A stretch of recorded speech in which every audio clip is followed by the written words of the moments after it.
The sun is still out in the Treasure Valley. Mountain West football capping off a beautiful day in Boise, Idaho. Folks, it's a homecoming game. It's sold out. Albertson Stadium.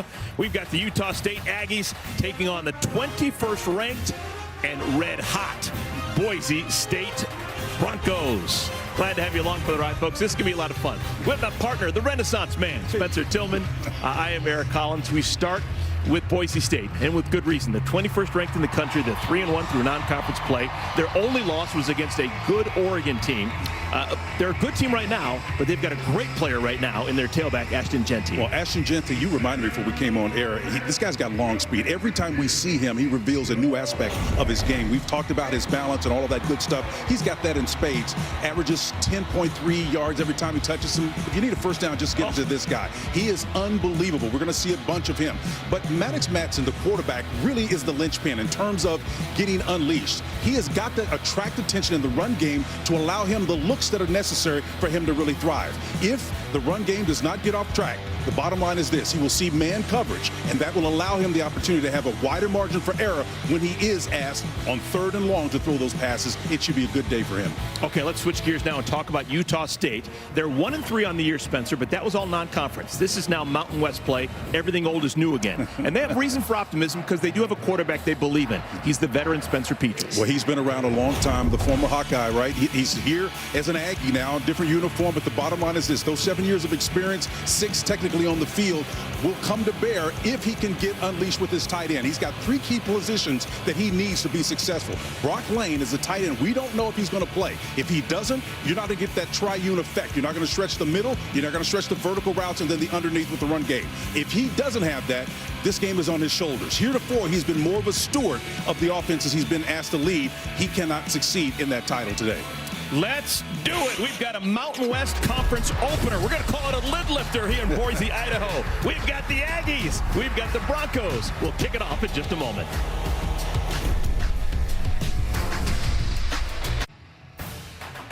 We're playing football. Boise, Idaho. This is the Mountain West Conference opener for both Utah State and Boise State. Saturday evening football from Albertson Stadium. This is the 3rd consecutive sellout for Boise State, and we have got some young head coaches. Spencer Danielson, he is 35 years of age, off to a great start with the Broncos. They'll be matching wits with Nate Dreiling, the interim head coach. He is 33 years of age. Both were standout defensive players during their college days, which weren't that long ago, Spencer Tillman. No, man would say the breath is so bad. It tastes like milk, you know what I mean? It's young. These guys are so young, man. The bottom line is this: they've got different challenges, and I think that the key for both of them is to settle in early with their respective ground games, and if they do, we're going to have a pretty good game on our hands. Told you Spencer Danielson is a former defensive player.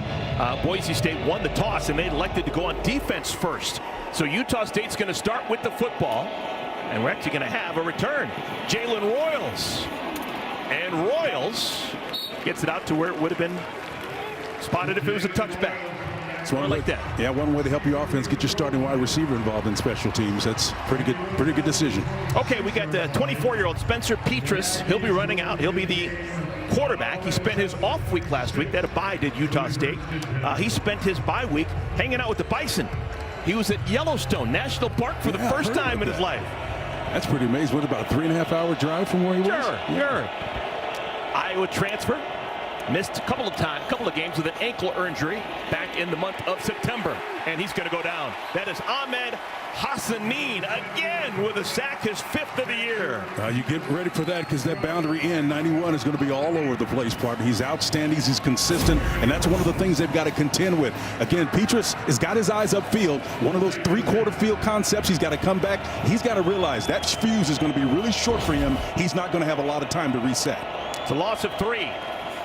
21 sacks on the season already for Boise State. Sturzer makes the catch, but no gain at all. Andrew Simpson makes the tackle right in the line of scrimmage. Simpson, beautiful. Johnny on the spot. Impressive. Here's your offensive line. They're going to be in for a night tonight, talking about that defensive pressure. that Eric Chenander's defense can put on you. Rasul Faison, I like him. He's got a chance to be fun if he can ever get a crease to run through. That's great in protection, not a liability there. Before man rush, they take advantage of the speed here. Okay, this is Royals, just can't get anywhere going. That's Alex Tubner with the stop. That'll be a quick 3 and out for Utah State. That strong safety, Tubner. You're going to see a lot of him today, partners. You look at the lineups. And Boise State can't ask for much more. 3 plays, only 2 yards gained with a sack.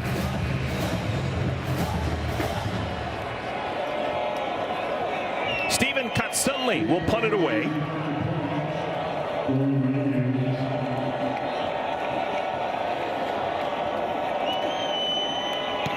Gets it off. And calling for the fair catch is Cooper Jones. It's a fun game for Cooper Jones. He spent the last 4 years playing for the other side, former Utah State Aggie. Well, I can tell you what, the special teams have always been part of the culture with the Broncos, and unless the Aggies can get something settled in, partner, I'm looking at it from the all 22. They're going to get a block on these punts. You can see it in the offering. They got to take care of and account for those men and slide protect. Here's Maddox Madsen. He has started now 5 straight games to begin the season. Numbers good, not great. He's been careful with the football, only 2 interceptions through the first 4 games. Genty, his first touch.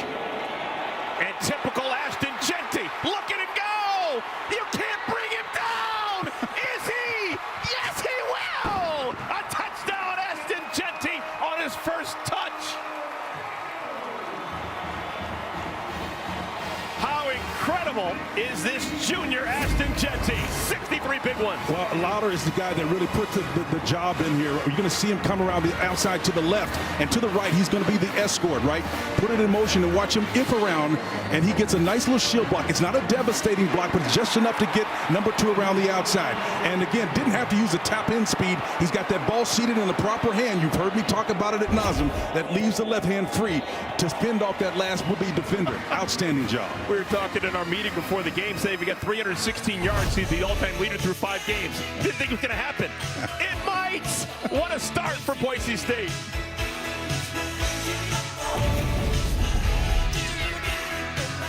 Ashton Genty just upped his yards per carry from 10.3 to 10.8 on that 63-yard scamper. Again, the quick straight offense of Boise State. Well, he's a lethal weapon, man. Again, he's right out of Central Casting. When you look at his skill set, he's a true 5-tool running back that gives them everything they need to play Bronco football the way they want to do it. And talking to Spencer Danielson, their head coach, he loves him for as much as what he does off the field and inspiring his teammates as he does on the field with the athletic prowess he just showed us on that jump. What a special player he is. We are less than 2 minutes into our game. Boise State has already forced a 3 and out and scored a touchdown from 63 yards out with their Heisman candidate. Now, Rasul Faison can counter. You know, he's had 4 100-yard games in his career. I don't know if he can top what we just saw there, but they got to give a good, reasonable facsimile of that if they're going to be competitive today, already down 7. First drive for Utah State started with a sack.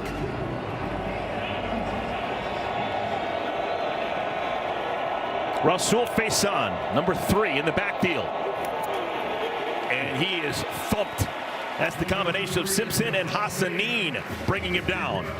Here the defense, we're talking about Hassanin because he now has 5 sacks. This is just the beginning of his 5th game play. He's just so violent. You know, his hands, whether it's in the run game, and they're going pace and tempo to try to change it up to deal with that rush. Petrus. Incomplete, trying to slip it to his tight end, Sturzer. Yeah, Sturzer's in for Brock Lane. So we talked about in the open, partner, if you don't have Brock Lane, number 87, to me, he's the elixir. He's the magic juice in this offensive scheme because of what he does once he gets the ball in his hands. He's able to make people miss. He's great on Y seam in the middle of the field. He is very difficult to bring down once he catches a ball. Oh, boy. 3rd down and 11. Bronco defense, they'll pin their ears back right now. You got a nice one-on-one matchup here. Petrus pats it, complete. Royals has got the first down. Oh, he pays the price, but the chains will move. A gain of 12. I love that short motion by Jalen Royals. He's the stud man out there at that wide and exposition. Now he's going to have to come off the field with that helmet coming off, and that we'll see how that impacts him. Spencer's going to come in and try to go a little bit of pace and tempo to create an advantage and to also deal with that rush Hassanin and company have put on them early in this contest, partner.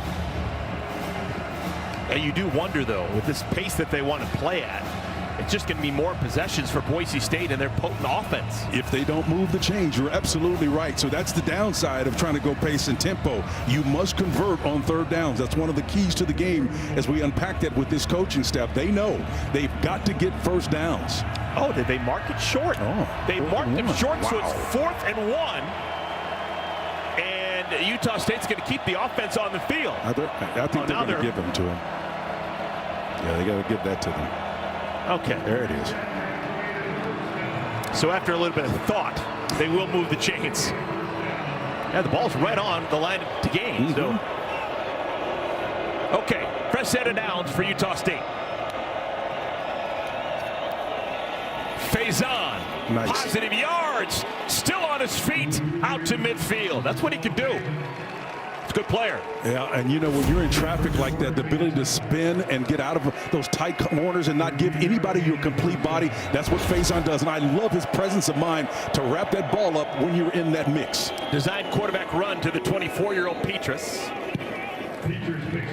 You know, partner, we talk about the pit that's in that tackle-to-tackle box where a lot of people that are coming at you, you don't know where they're coming in. Instinctively, a good back or quarterback is going to protect the ball when they're in the restricted space. That's a high-engagement player when you see them with ball security that way.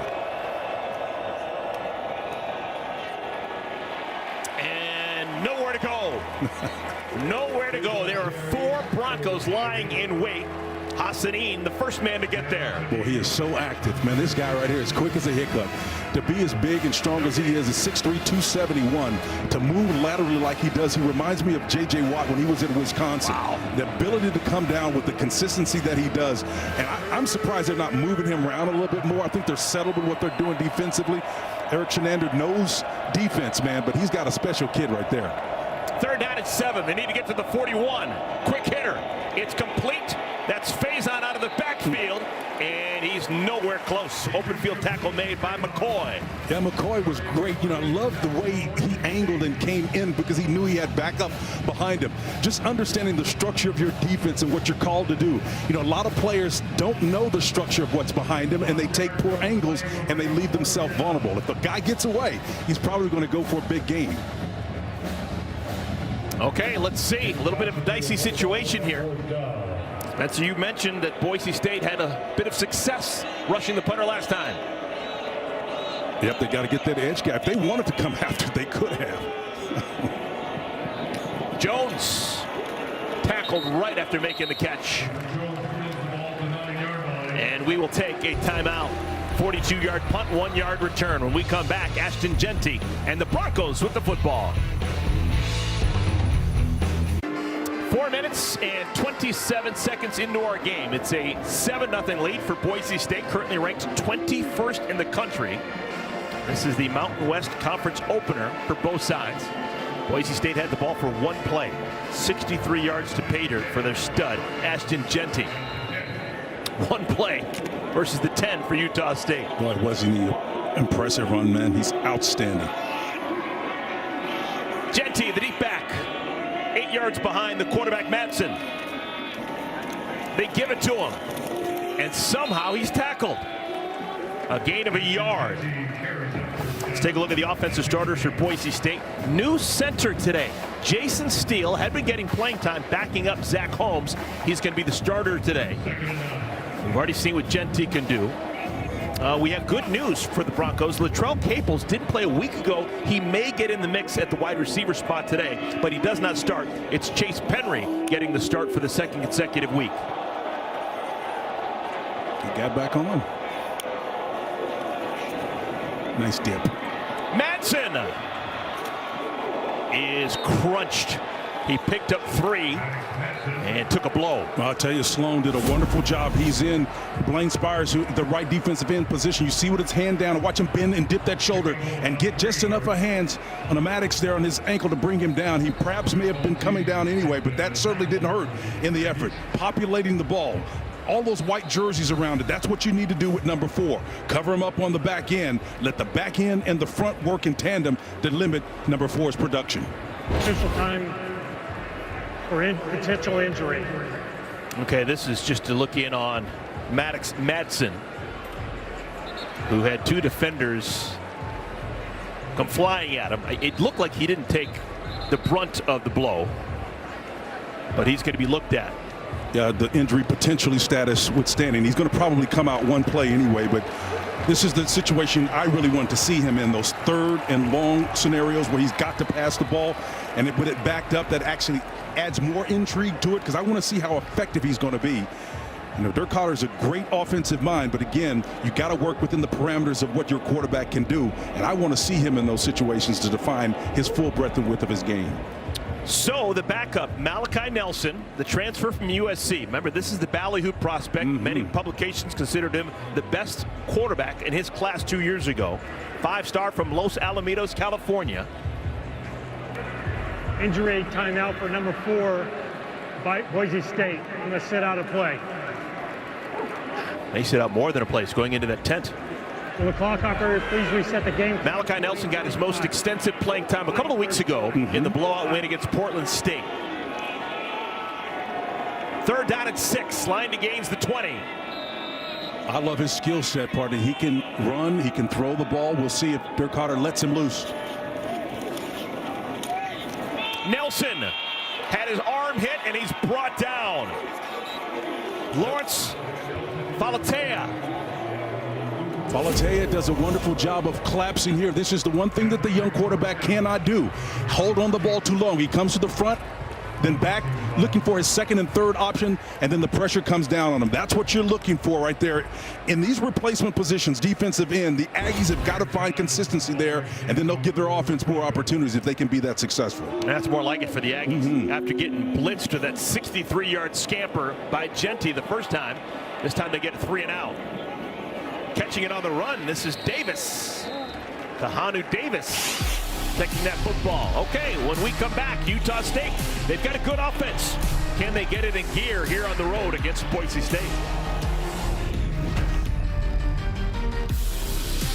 Maddox Madsen has come out of the tent and looks like he is no worse for the wear. Don't want to speculate, but he's not being attended to, and he's looking at video along with Malachi Nelson, the other quarterback.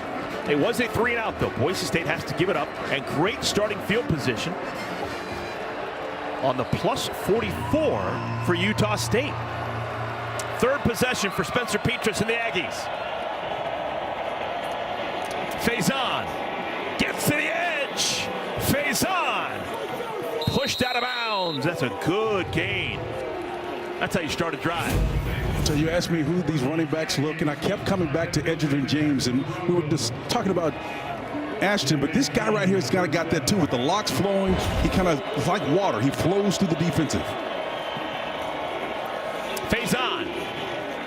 This time just 2 yards available. And last play, partner, Spencer Petras was actually trying to get involved in the blocking to cut the back end off. I mean, one thing about these Aggies, they're all in, man. They are fighting for each other. Petras on the slant, incomplete. That was Otto Tia who had it for a moment, just can't hang on. So it's 3rd down. Tia's just got to bring that ball in and keep his eyes, and he's going to pay for it because, look, here's the deal. When you've got a nice hot ball coming your way, Timeout for injuries. you want to seat that ball and catch it anyway because you're going to get popped by that linebacker that's dropping in that short zone. He comes underneath. Watch him. The ball is right there, placed right on the numbers. The linebackers come in to field that hook zone, and then the bottom line is he sees and feels him coming and just doesn't pull that ball in. You can go pluck it out, extend your arm, so if it does ricochet, it's going to bounce in your chest. Don't let that ball climb on you. That was Marco Notriani, who was coming in with some bad intentions, and Otto Tia saw it.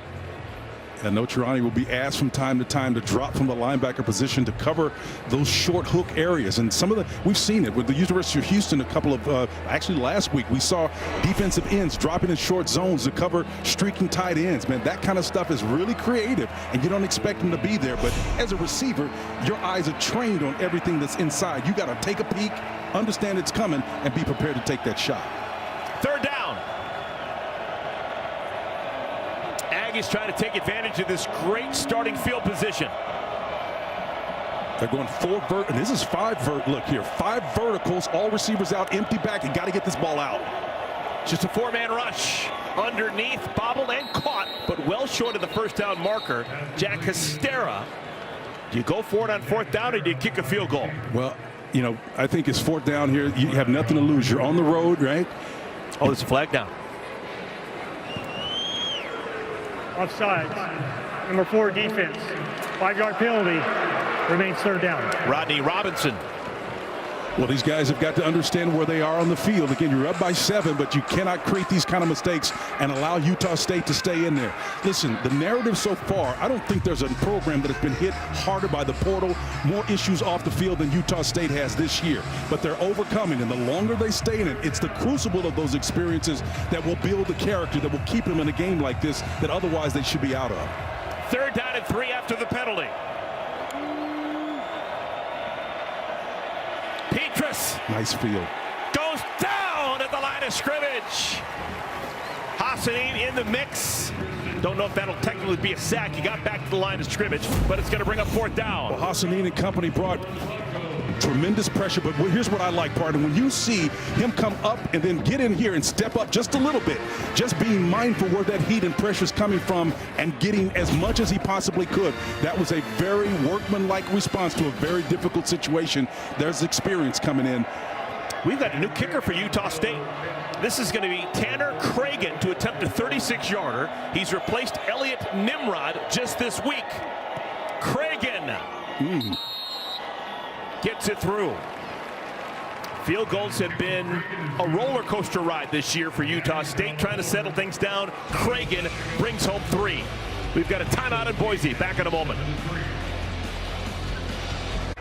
Utah State led by their young interim head coach Nate Dreiling get their first points of the game. Ball started on the 44-yard line. They're able to get inside the 25 to settle for the field goal. They're just happy to be on the board. Well, they've handled themselves well to this point, and they've taken care of the football, not turned it over.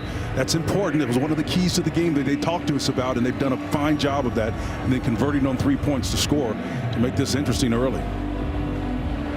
Cameron Bates is back deep to receive this kickoff.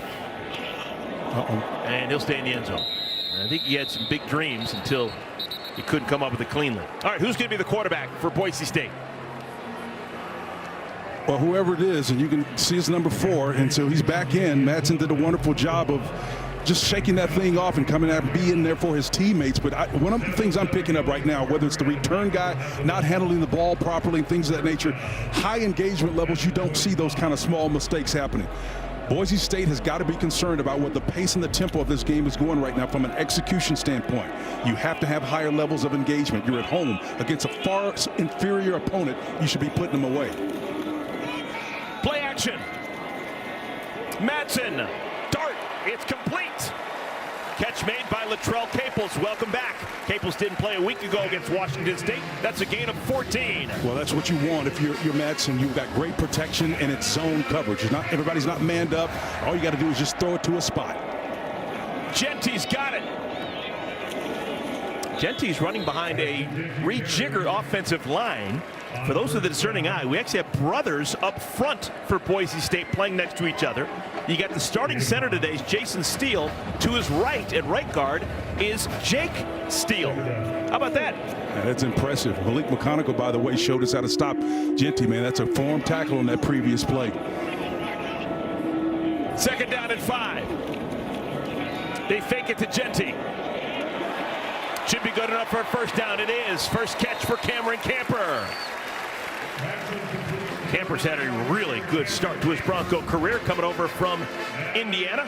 Yeah, the 6'3", 197-pound. He's got that range and exactly what you're looking for out of that position. So reversing out, getting your quarterback into open space again to make those high percentage throws.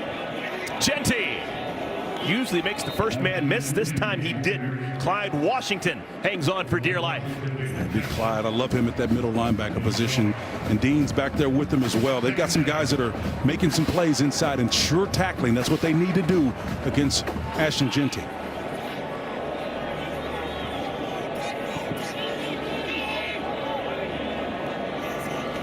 Second down and 9. Looking for the deep ball. Nobody home.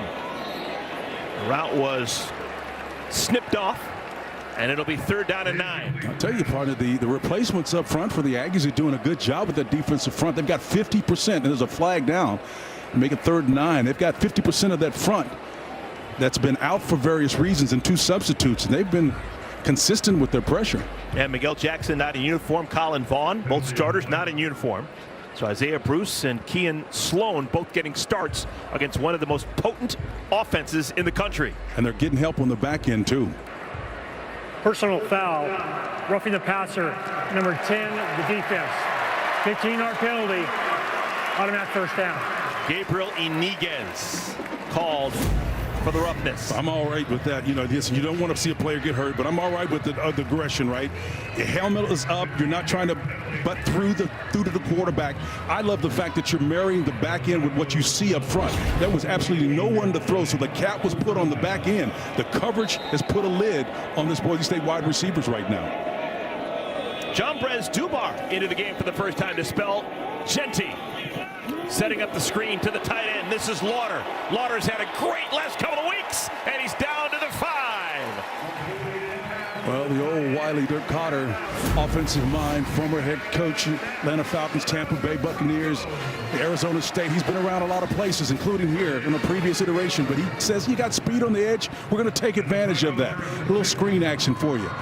Great decision, great forward motion to get downfield in that green zone. 22 yards for Lauder. Junior tight end from San Diego. Dubar still in the game behind Madsen.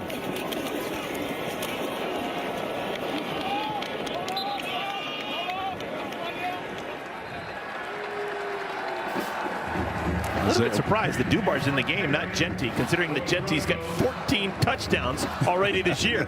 He knows how to get into the end zone. Well, Isaiah Bruce, number 90, is one of those 2 replacements we were talking about a minute ago. He says, that's all right. Doesn't matter who you line up. If you come in here, man, you got to contend with me. All right, Genty back in the ball game. Watch the tight end coming across the formation again. This is classic Boise State. Short motion. Madsen to the end zone, caught, touchdown, Camper.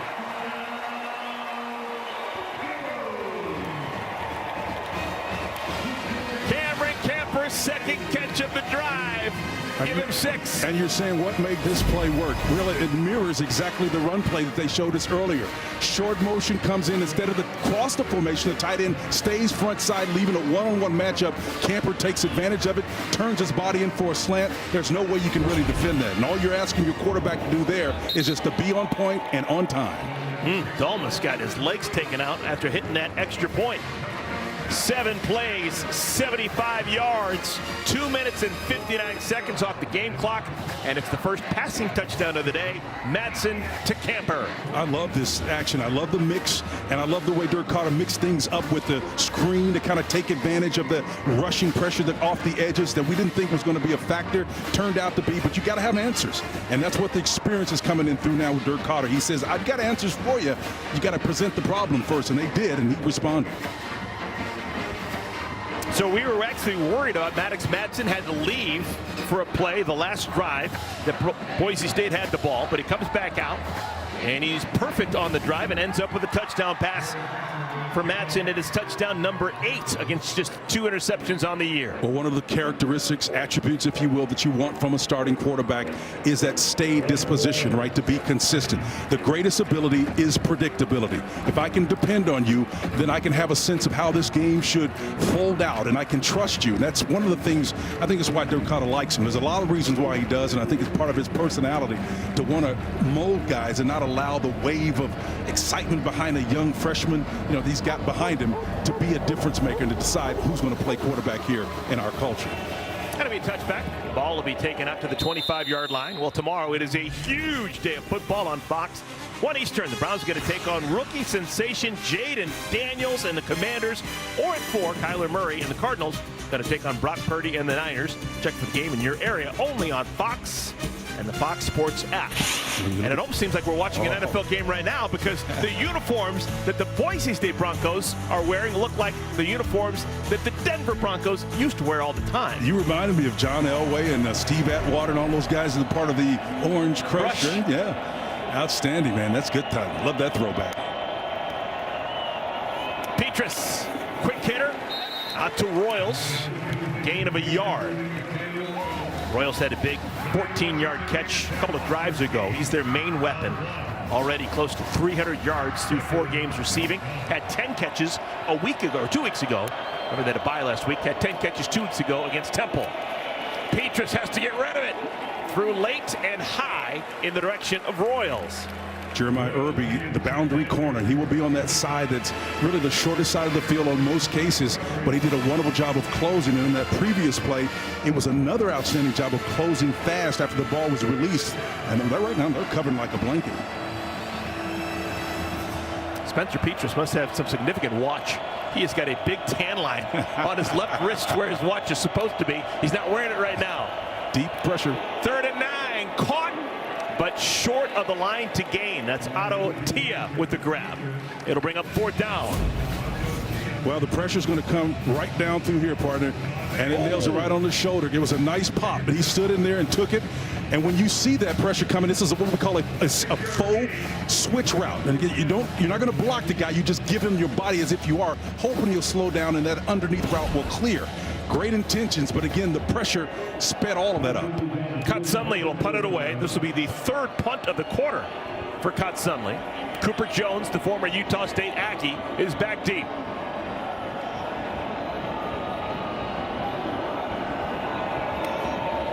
No pressure at all. Setting up the return. Nope, now the fair catch. Earlier in the week, Cooper Jones saying he'd probably caught 600 punts over the years in practice from Kotsunley. As a former Utah State Aggie, understands the rotation when it's coming down off that right foot. I tell you what, it's amazing, all the nuances and the things according to individual personnel and even the facilities themselves. I mean, back in the old days, 49ers at Candlestick Park, there was a certain place as it opened up like a little pie-shaped area where the wind would come in off the bay, and you knew it was going to be a knuckleball, right? Giants have been playing baseball and all that. Oh, sure. Field's all cut up. Are you kidding me? Yeah, you learn all of that stuff, man. Gentie's in the game. He's behind Madsen. They fake it to him. The deep ball. Incomplete, looking for Prince Strawn. If he had a do-over, he makes that play. Well, Ike Larson is the guy that really comes in over the top, the free safety number 6. They're in press coverage. This is man coverage all the way up top, right? You're playing off on the inside, so you're matched up. You're locked up. You're not going anywhere. That's my guy no matter where he goes. But it's this guy coming over the top that has a good job of staying with the play long enough so he can disrupt it and prevent it from being completed. That's what we call man free. That man that's free is the single high safety. Wonderful job there on defense in the back end. 2nd and 10. They give it to the man who averages 10 yards a carry. And Gentie is swamped. Gain of maybe a yard. John Ross may crow in a bit. That was a big-time play part on that last one by Ike Larson, the free safety. Now, I don't think that's going to dissuade Dirk Koetter from taking some shots, but what he's trying to do is make them mindful of the fact that they will take some shots downfield and maybe to slow that defensive front down. Second. Check that, 3rd down and 9. That's Camper in motion. 4-man rush. Underneath. Caught by the tight end. And Austin Bolt is tackled short of the line to gain. Yeah, Madsen took a shot there, so they're trying to deliver pressure here. Nate Dryling, the head coach, obviously a former defensive coordinator, has some insight and input on what they do on the defensive side of the ball. Obviously, pressure a part of his game plan today. That's now 2 3-and-outs forced by the Utah State defense. Hey, listen, if it works, and there's some reasons why they're not going to try to go for it on these 4th and 3rd down. Obviously, they're backed up here. But I think there's some tendencies that they're able to see. They just got to be able to score when they get the ball. This is Taryn Shive. He's going to do the punting today. They don't have access to James Ferguson Reynolds. And a lot of drama for no reason.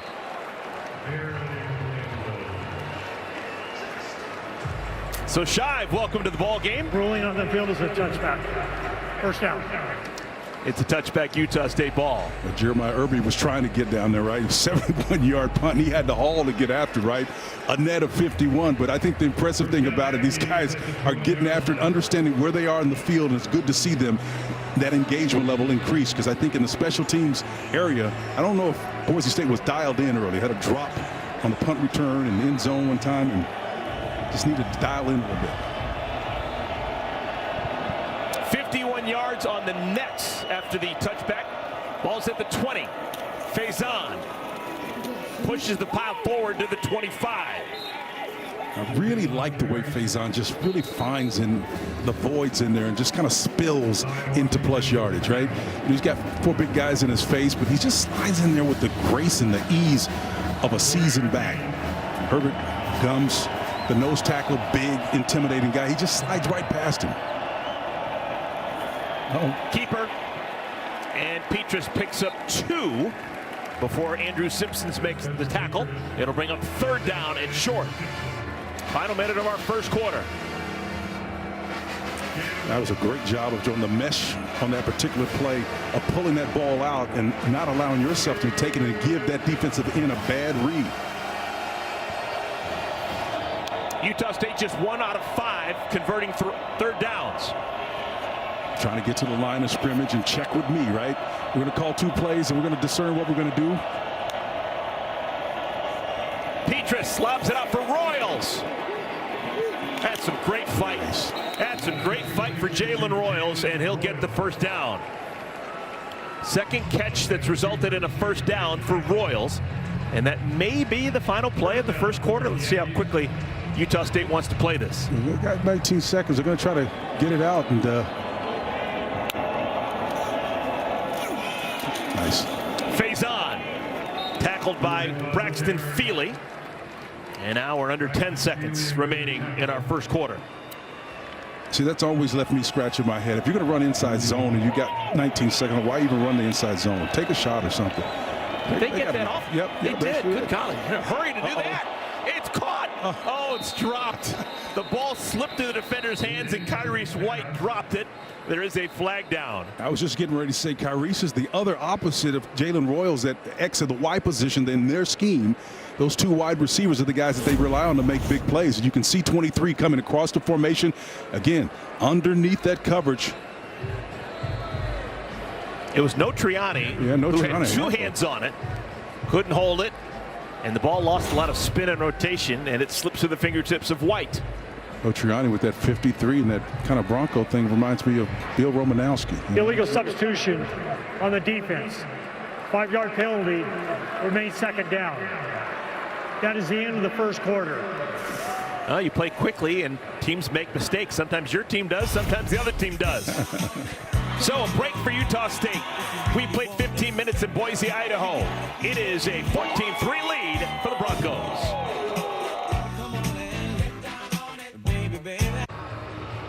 Welcome back, everyone. It is a 14-3 lead for Boise State over Utah State. Here's our numbers through the first 15 minutes. Those rushing yards, you see 72 for Boise State. Number 63 of them came on the very first carry of the game by Ashton Jeanty. So what does that tell you? Now they've cracked the code, have the Aggies on how to at least run fit and do exactly what they told you and I in our time together with the coaches.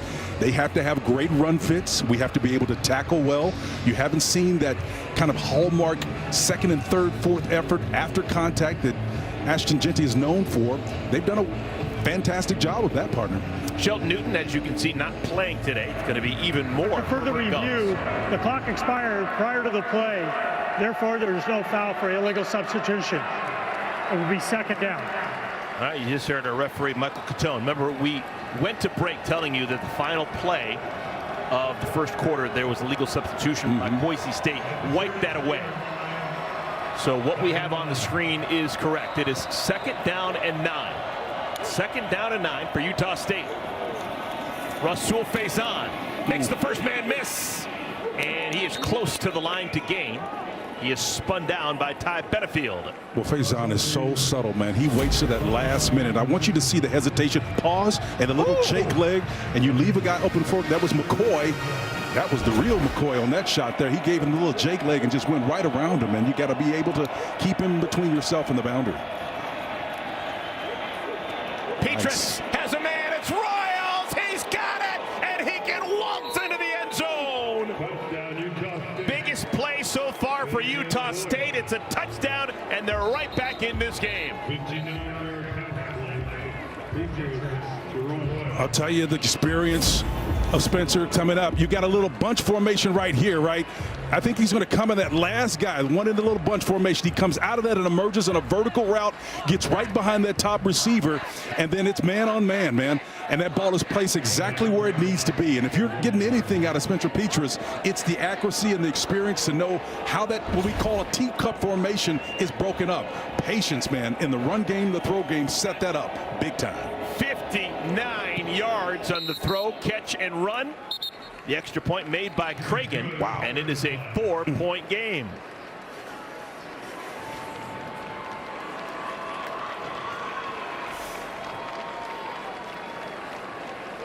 Didn't see that one coming. Nope. Offsides, number 10 of the defense. That penalty's declined. The try is good.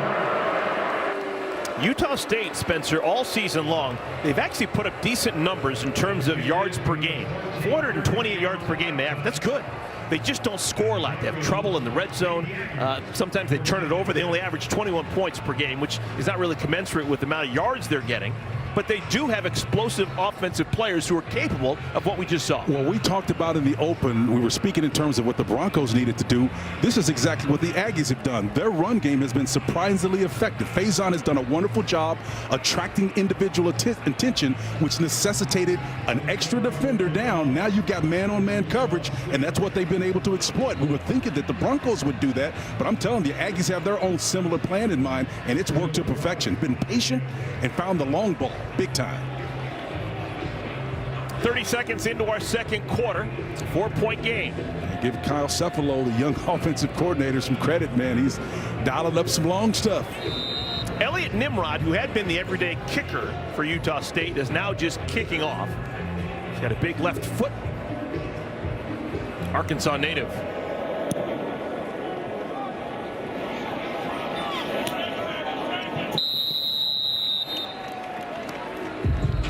Dylan Riley decides not to bring it out.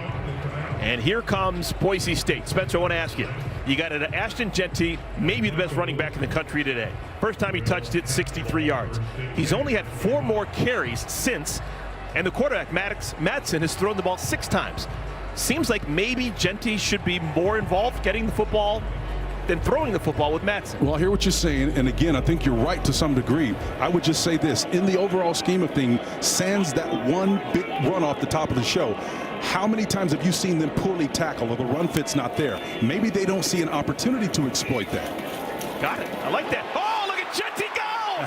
Does he have enough speed? I think he does! Touchdown, Jeanty! He's unbelievable!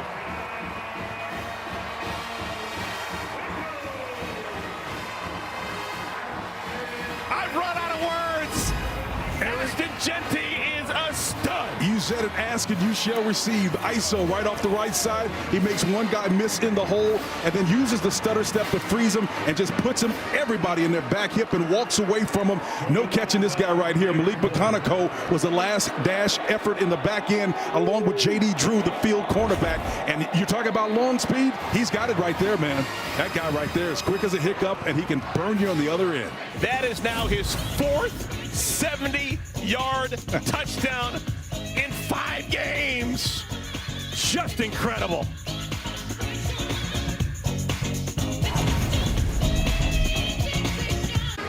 Ashton Jeanty began the day averaging 10.3 yards per carry. He's now averaging 11.3 yards per carry. A 75-yard run for a touchdown for Jeanty. Well, we keep running out of superlatives to compare him to. I think the next thing is, what back does he remind you of? And you came up with the idea, LaDainian Tomlinson. I think when you look at the numbers, if memory serves, he's 215. LaDainian was 215, 5'10". Suspects are the same, and the results are the same. Both of them have long end speed and great balance, so that's a great comparison. Jordan Royals has been a little bit of everywhere in our first half for Utah State on that kickoff return.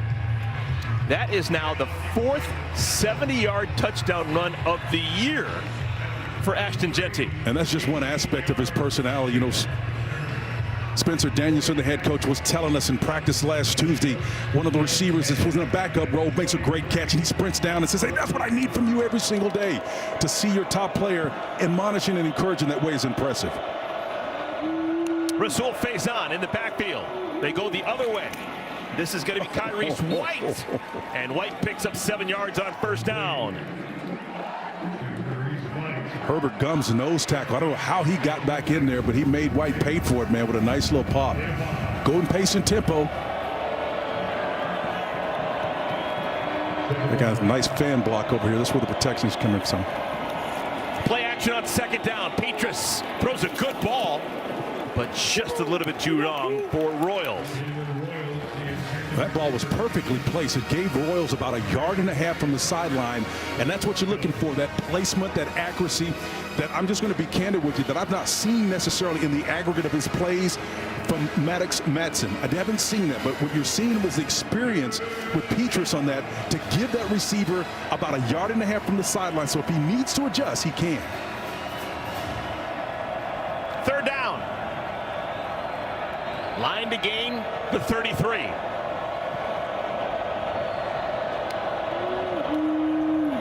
Inside run, Faison. Gums just enveloped him, swallowed him up. He gummed that up, didn't he? Gums is going to probably get a little bit more run than he normally does. Sheldon Newton, sometimes his tag team partner, not in uniform today. Gums is no worse for the wear. Well, pretty much everybody in college sports now in the football space have rotations, right? Because they're asking those big guys. You will always expend more energy, partner, playing defense than you will on offense. Offense is more controlled aggression. Defense, you got to have a platoon of 8, 9 guys up front. Cooper Jones caught it up on the shoulder pad and just got thundered down. How about Ashton Jeanty? He has had 2 magical runs so far, Spencer. Well, the vision is what you see here, and the ability to make a guy miss, but then to shove off guys and just be mindful. And that twisting body to keep his feet underneath him. We've seen the long end speed. Once again, you'll see it here. In traffic, in the pit is what I call it. Mindful of it, and he keeps his head still like Sha'Carri Richardson as he sprints down the sideline. Everything anatomically in place and correct. No wasted energy. This guy right here is fun to watch. 6 carries in our first half, 146 yards. Madsen wants to throw.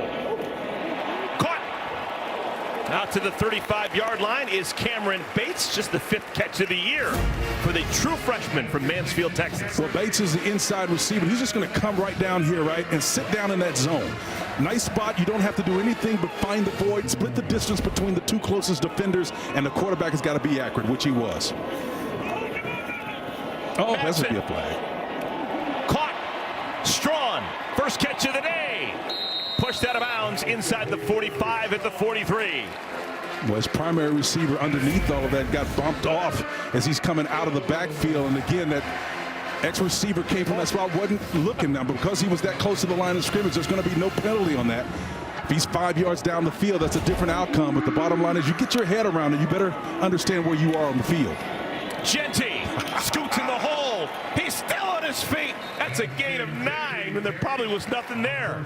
That's the ladder drill right there in the offseason, baby. You get the little ladder and you step in your feet, karaoke style, and I just love that. And when you can put those drills into action, you say, well, why are we doing this drill? Why are we doing this, man? We used to call it stumble, fumble, fall drill, and we couldn't figure it out, but that's exactly why you do it. And they'll run that film in practice, and in their running back room, they're going to have that one over ad nauseum. He's got really quick feet. And the power, too. Vision. Balance. Second down to 2. Genty's got the first down. There were a couple times in that game a week ago against Washington State. He could have been happy with whatever, a 30-yard gain, but he was on the 4-yard line and said, I'm going to keep going. And he dragged guys in. It was like the most important thing in his life was to get into that end zone. Well, I'm going to tell you, that's another part of his game. You've gone to another level in detecting that, because what happens is you look at the front, and if you know it's spread out, you know what the formation is from an offensive standpoint. If you have fewer numbers, you know that you're up against a challenge when you've got a bunch of people bunched down there. So he's making those decisions calculated. It's not just arbitrary. He knows what he's doing. Camper the man in motion. Dubar behind Madsen. Nice. Dubar's got it. Best run of the day for Breezy.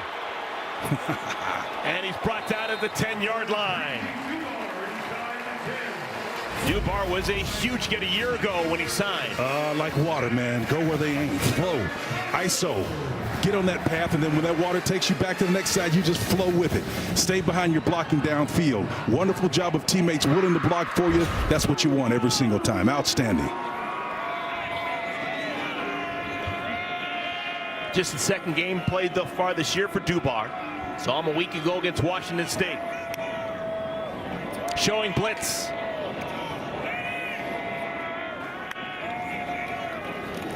Madsen. Oh my goodness, that was almost going the other way.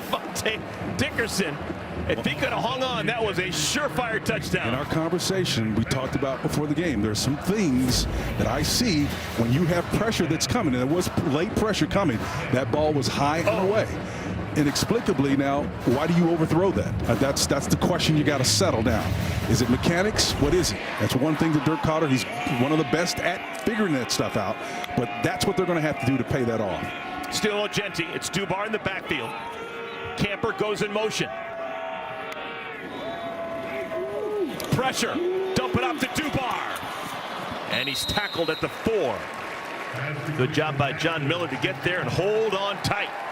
Yeah, that underneath stuff is going to be there for him. It's really those isolated plays, whether it's zone versus zone or man, is what Madsen's going to have to hit if they're going to throw it down here. Remember now, you're in the green area inside the 5. When you start getting down there, 3rd and goal, the field gets compressed. You're going to get hit sooner.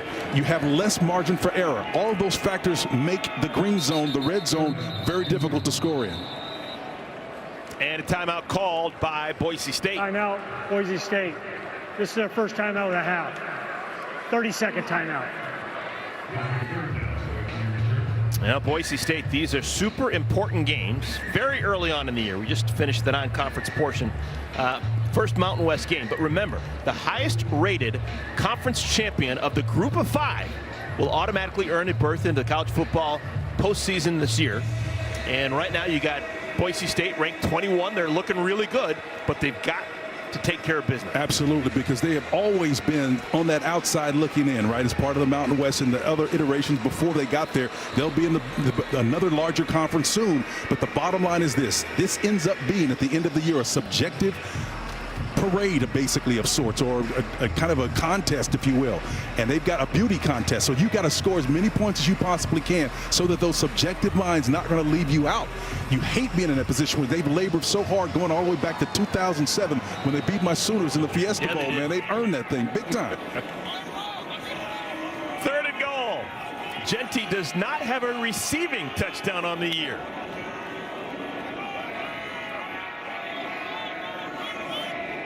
He's got to sort the pressure out here now. The motion is going to help him. Let's see how he navigates. Nice. Bullet into the end zone. Touchdown, Austin Bolt. First touchdown of the year for Bolt. And it's the fourth touchdown of the day for Boise State. They lead 27-10. Well, I love this. It's a quick hitter, and it's coming out fast. The ball is there. The short motion helps him identify what's happening. It is a form of man coverage, but it's also zone, too. How do you know that? Well, when he motioned, nobody went anywhere. They slid over almost in unison. That lets you know that they're going to have zones behind it. It's like stealing down here in the green zone. So, it is a 28-10 lead for the Broncos on top of the Aggies.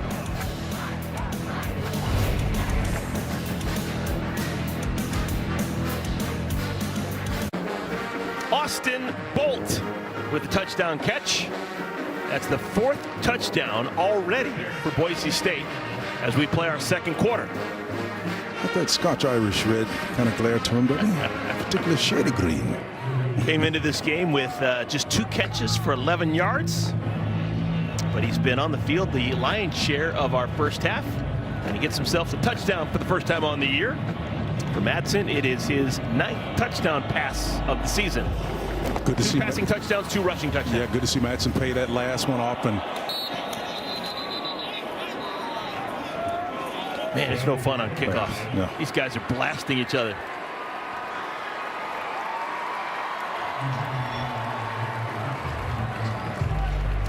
Let's see if Spencer has an answer. We got Spencers everywhere. Quarterback for Utah State, Spencer Petras. I'm working with Spencer Tillman.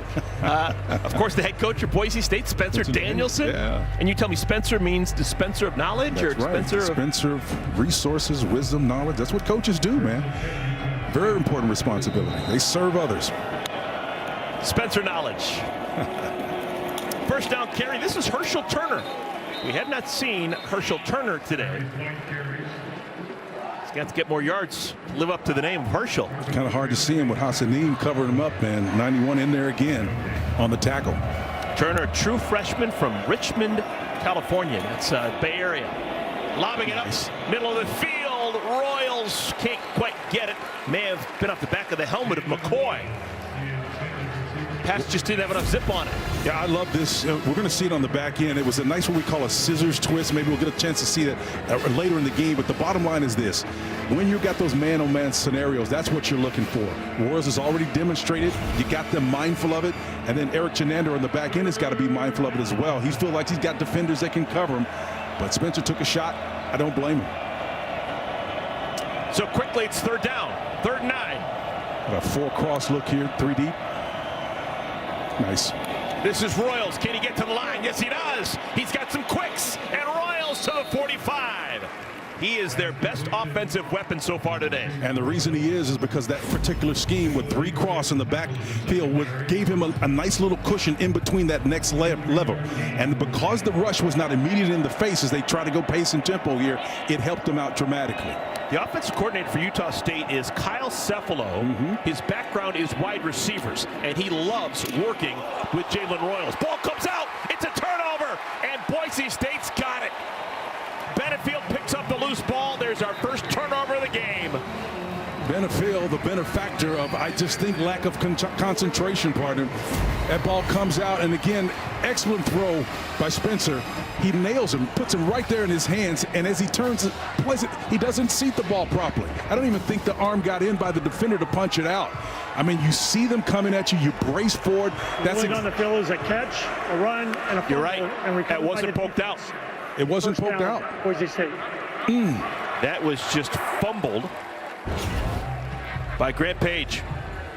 And so he actually caught it and was turning to make a move, so he completed all the criteria for completion unless they see otherwise. But he just lost it. So sudden change. Boise State back on offense with Genty. 7 yards behind the center. Let's see if Utah State's ready for Genty. Nice. They are. Okay. Sometimes that defense has to run on the field when they're not expecting to, and you can take advantage of them. But the Aggie defense is ready. Yeah, one of the replacements, Ashton Genty in there. And that was Sloan, number 98, the defensive end. He's the one that slashed in there and got off of that edge. Outstanding defensive front, what we call fitting them in. Everybody's responsible for a particular space, and you got to get there to have a shot at stopping a guy like this. Genty just the 7th player to get to 1,000 yards 5 games into his season. 7, that's it. Slant caught by Strawn. Knew he was going to get hit, and he hangs on. A great observation by you, and that's how you see the ball. So we've seen within a 3-play window how to handle and how not to handle a hot ball that's coming at you. Timeout for injury. Strawn shows you exactly how to pluck that ball out of the air, and Spencer is telling him that's exactly how you do it, big fella. It's a gain of 11, and we've got John Ross May. Please reset the game clock to 7:45. Looks like his hand or wrist is being looked at. Inside of that forearm. And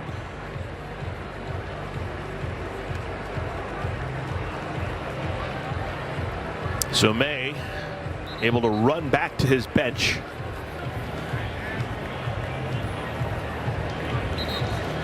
And from his wheel linebacker position at 5'11", 230, John Creeks, Georgia, he plays with the aggression and the type of attitude that you're going to get dinged up in there, man. That position by virtue of where he plays. The wheel linebacker. It's the weak side, free to chase and run.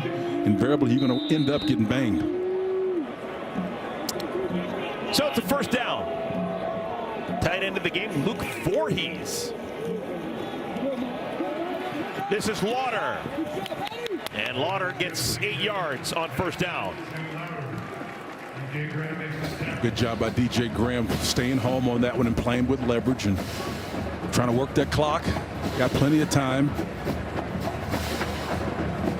Matson settling in and trying to orchestrate another score. Courtesy of the Aggies. Genty in the backfield. He's got it. He's got the first down and is brought down by about 4, if not 5 Aggies. That's what it takes. There is a flag down. It was Austin Bolton there. Got his hands out of there really, really quickly, and it may have been holding on him. 81 on the offense. 10-yard penalty. Remains second down.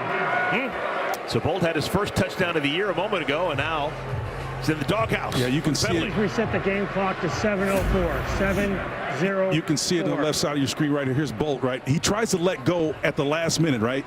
And he pulls it away, but he does grab that jersey, and you can see him tug as the defender was trying to release. And that's one thing, particularly against these white jerseys. If you're holding on, they're going to be able to catch that. Second down. Good effort. Just a little bit long, hanging on. So 2nd and 13. John Brez Dubar replacing Genty in the backfield. Capel's the man in motion. Madsen knocked down. DJ Graham knocks that ball down. There is a flag down. Great pressure. Graham on the defending end, and then the pressure on the backside from Sloan once again.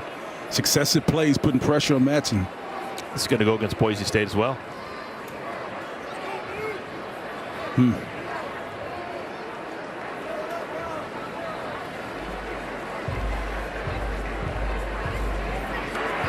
Holding.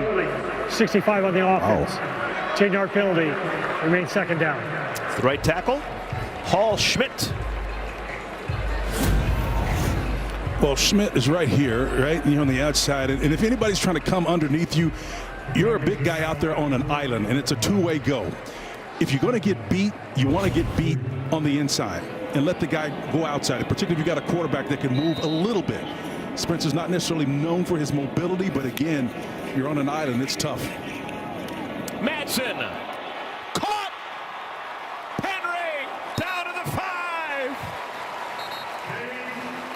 Chase Penry gets involved. Well, Chase has got to trust his speed. Again, it was just a three-man rush and had a game up front.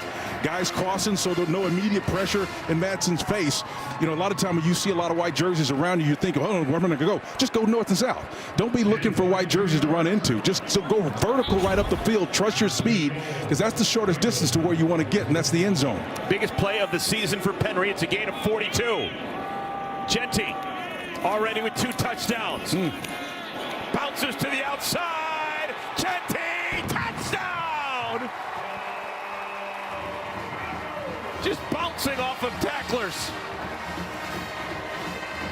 And I'll tell you, Eric, Nate Schrolling's defense did everything possible to disrupt this. You're going to see these guys play on the opposite side of the field. He's going to have to bounce this ball. But watch these white jerseys relative to where they are. They're on the other side. He bounces into his own tight end, gets to the outside, still has the presence of mind and speed and strength to seat the ball properly and fend off that last guy. This guy right here is an eraser, man. Even if you don't block it clean, he's going to find a way to make you look good. Jonah Dalmas has been busy. That's his 5th extra point of our first half. Well, it happened because you gifted him, right? You saw trouble coming, you couldn't see the ball. And then you allowed the Broncos to come right back. And then number 2 says, I'll gently take that in for the score. Thank you. We still have 6 minutes and 4 seconds remaining in our first half. Boise State has already had 7 possessions of the football. 5 of them have resulted in touchdowns. 3 rushing touchdowns for their Heisman candidate, Ashton Genty. Well, you start looking at the metric points per possession, and that's a pretty stout statistic to overcome. And again, one of them, the last one, was gifted as a result of a fumble after an apparent catch. And you just can't do that on the road, give up the ball to a team that's got the nation's leading rusher who can steal possession from you just by possessing the ball. Fair catch called for and made. It's Will Money, backup tight end. Utah State's got it. They fumbled the football last time they had it. It was a completion, Petrus to Grant Page, and Page just lost it without being hit. All right, the opponent's got double the amount of yards that you have so far, and how you going to get it back, man? The composition of it, this guy right here has been around the game a long time. They need his experience now.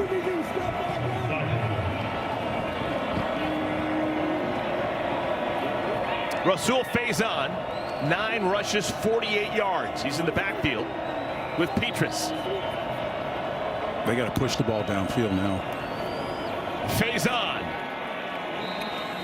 Callahan makes the tackle. 6th-year man, Michael Callahan. So that's the danger. There's got to be an inflection point.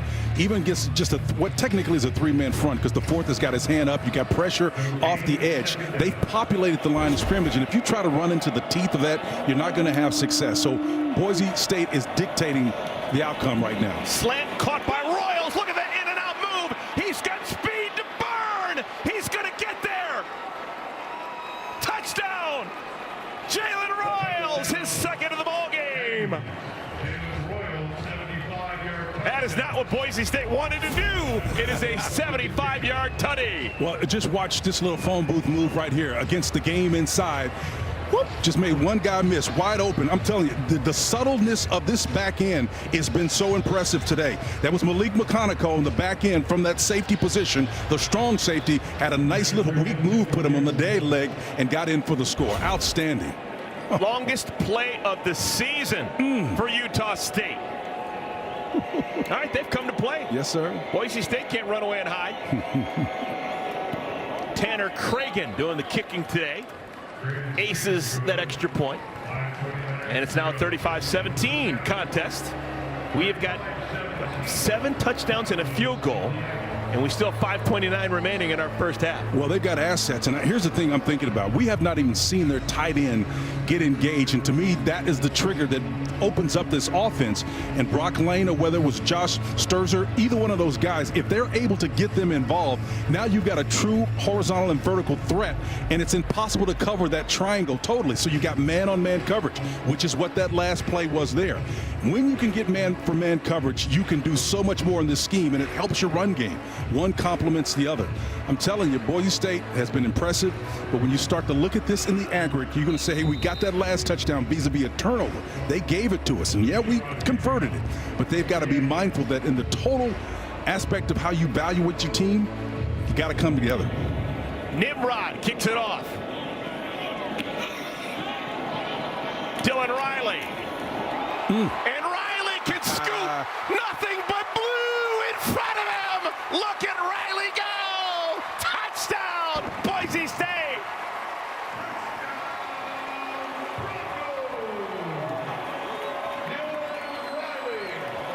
96 yards. You talk about an answer. Riley, when he starts initially, is 2 yards deep, and he settles in about maybe the 5, and then puts his head down and, man, puts everybody in his hip pocket. You talk about poise and running with intentionality. He steps in there, high-stepping, man, and cross that line and airplanes it in. Oh, that's been pretty. True freshman Dylan Riley. 2 rushing touchdowns and now a kickoff return for a touchdown 5 games into his college experience. What's one thing about the character that's emerging from this Boise State team? They do not suffer their mistakes long, man. They come back and rectify them, and somebody's going to step up. Quarterback's in there. Madsen's in there celebrating as well. That's outstanding. Special teams, all 3 phases, man. Wearing that uniform looked like Rick Upchurch back in the day, returning kickoffs for the Broncos nice. of the Denver variety.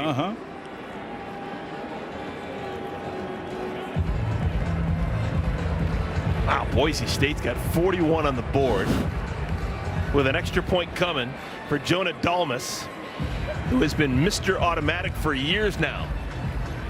Dalmas is going to have to put some ice on that knee in the locker room at halftime just because all these extra points he's attempted. Well, you know, Spencer is a high-strung kind of leader, and he understands exactly what they're up against, and he knows who they are. Their culture is set and it's in place, and so being able to win that contest, if you will, and it really is basically like a beauty contest at the end of the year. You know, in other iterations of playoff structures, it has been problematic, but now we're legitimate now. You got 12 teams that are going to make it, and sometimes that subjective component is still going to be a part. So you got to put as many points on the board as possible.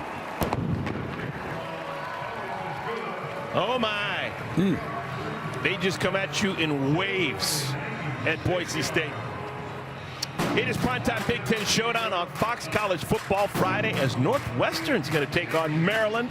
The action begins under the lights and ends under the lights. Friday Night Football, 8 p.m. Eastern on Fox. Good stuff. And so we've got good stuff here too, man. These 2 ball clubs have come to play and to compete. Both of them on different trajectories programmatically, but I'll tell you what, both of them are wired and they understand that the prize is the work. And that guy there is responsible for the culture he's built on and continues. Love the way he approaches the game. Everything is earned.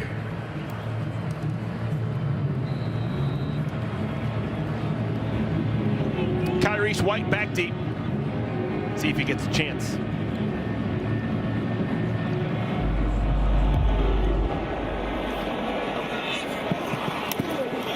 There's a mistake. So great starting field position for Utah State as that kick goes out of bounds. Well, the key is there's going to be a flag, but the key is, even if it's a mistake, can you make them pay for their mistakes? And that's kind of been the theme today. Kickoff out of bounds, number 39 of the kicking team. The ball would be spotted at the 35-yard line, first down. That was Jonah Dalmas making the mistake, and we're going to give him a little bit of a pass. Dalmas, with his extra points today, 6 of them, he has leapfrogged Kyle Brotzman as the all-time leading scorer in the history of Boise State. How about that? That's impressive. Yeah. Dalmas number 1, Brotzman number 2, Brock Forsey is number 3. It's a fun name. Slant, this is White. He's got it. Big chunk play for Kyrie's White. And he's down to the 38-yard line. Well, they've got some guys that can make plays now. We've seen Jalen Royals at the X-receiver spot. This guy will come with Y and compliment him big time. Not afraid to run in traffic. A couple of weeks ago, had one stolen away from him. Would have been a sure touchdown. Faison lowers the shoulder and gets to the 35-yard line. Zion Washington with the tackle. You know, Washington took a nice shot, number 21 did, on the back end of that. Faison got vertical upfield and pushed.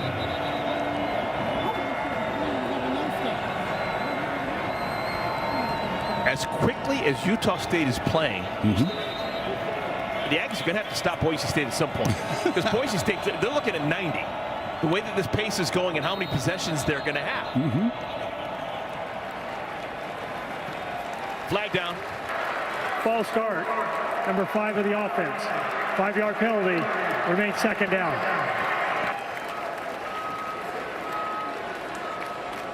Otto Tia.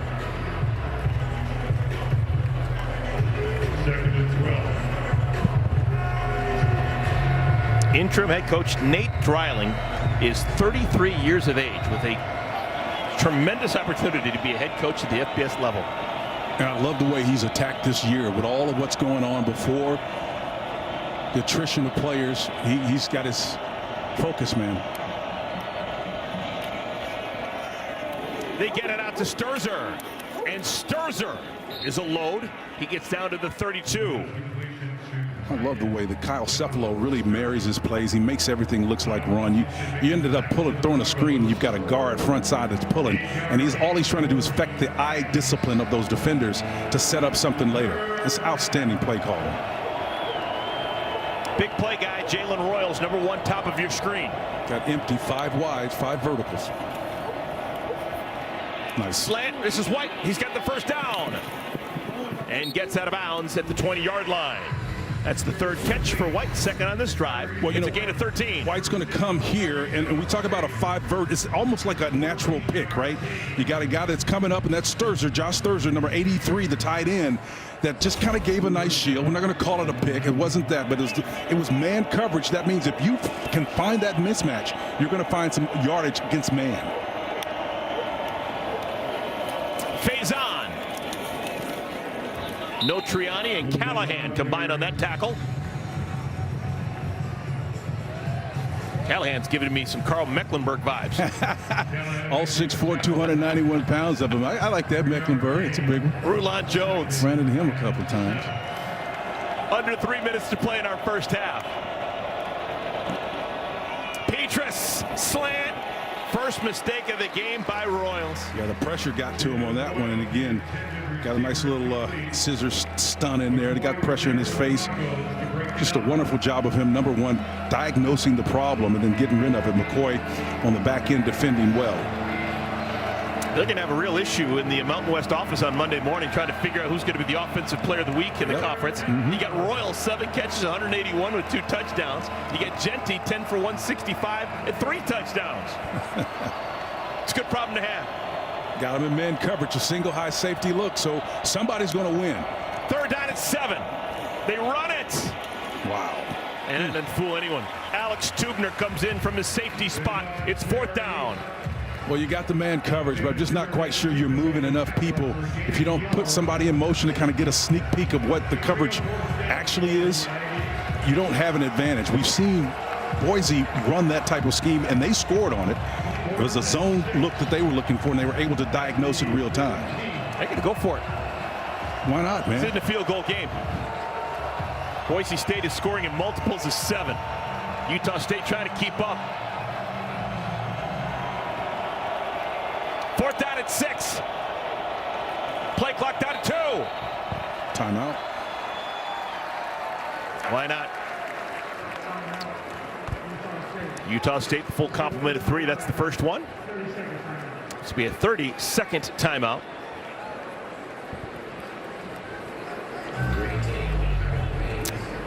Utah State, they've run through 2 quarterbacks this year. Spencer Petrus started the year but got injured, hurt an ankle in the opener. Missed the game against USC and Utah. Bryson Barnes, who is an accomplished quarterback, has started before at Utah, Pac-12 quarterback in years past. But you go with the experience in that particular case, and it's been a while since Spencer has actually started. I'm talking about starting into this season. Wonderful job, but it's been a while. Chipping off that rust. 4th down at 6. Line to gain is the 9. Number 1, top of your screen in the slot, that's Royals. We're going empty again with 5 wide. So see if they clear it out to see if he runs.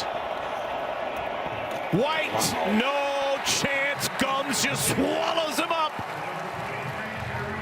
Herbert Gums sniffed that one out. like it was a ribeye just out of the oven. He says, hey, I may be playing a zero technique. That's the position over the center, but I'm lateral, man. I can move. I can get out of that space and cover laterally. That's one of the things that Eric Chenander has on this stop unit, guys that can move laterally despite the fact that they're 300-plus pounds. And that's what you're looking for in those interior linemen.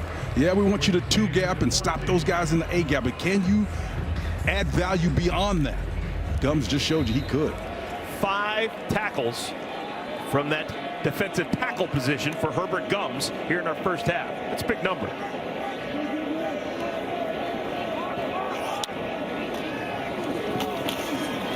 Genty into the secondary, and a shoelace tackle is made to keep him away from another massive gain. Well, if McConico doesn't make that tackle, he hits his head on the goalpost again, partner. 2-minute timeout. We've made it to the 2-minute timeout. A whole bunch of offense in Boise. Back in a moment.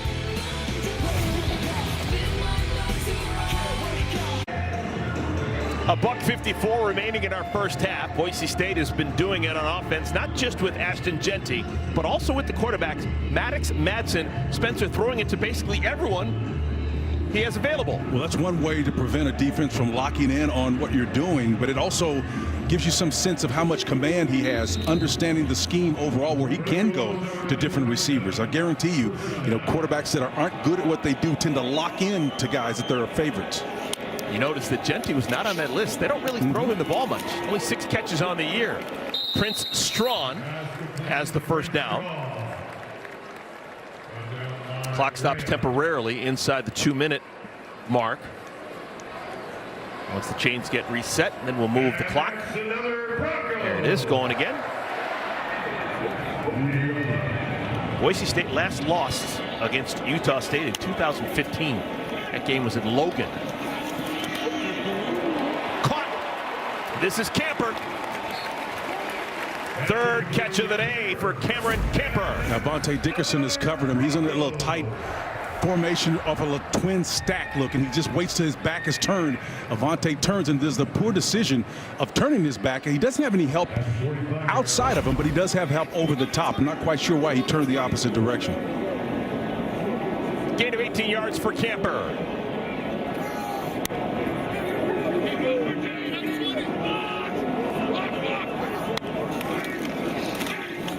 Genty.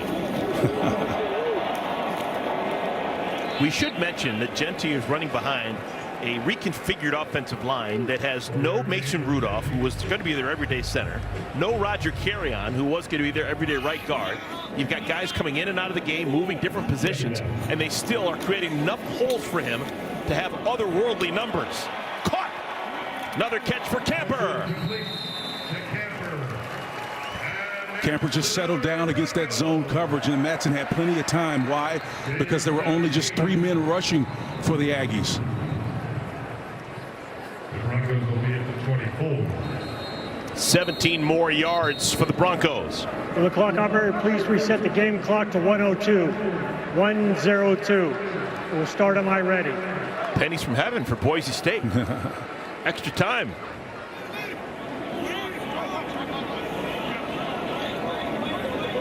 Clock needs to stop for the first down under the 2-minute mark.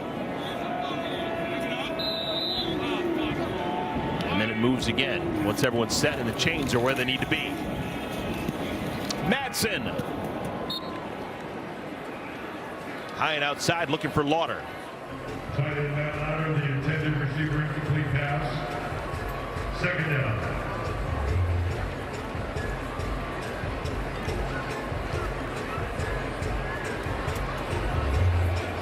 Combined 700 yards of offense for both sides.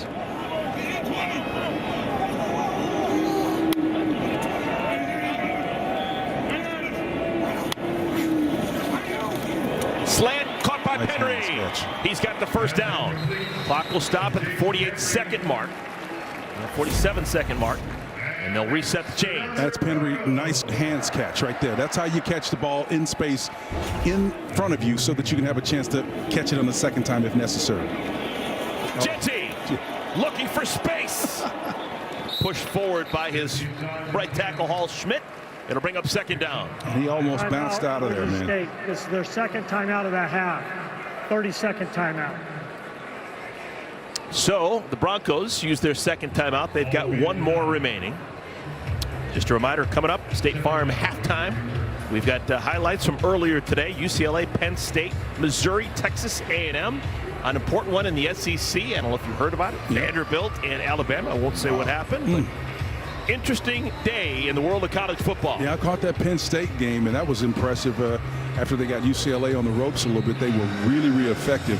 What a great job they've done. And Mark, I think they're one of the teams that probably going to benefit the most from this new playoff format, because there's a little quadrant of teams. Utah's one of them. Penn State is another one of them that sit on that outside. If you look at the aggregate of how many times they've made the playoffs, they've just been on the outside looking in. They're going to be the benefactors of this new expanded field. Second down at 5. Genty in the backfield next to Madsen. Already 186 yards and 3 touchdowns and movement on the line. Marlon Dean. Well, I think they're going to get Schmitz on this because, you know, there are rules now that you can't have these exaggerated moves so as to draw somebody off, but I think they're going to get the offense on this one. I think they're still debating it.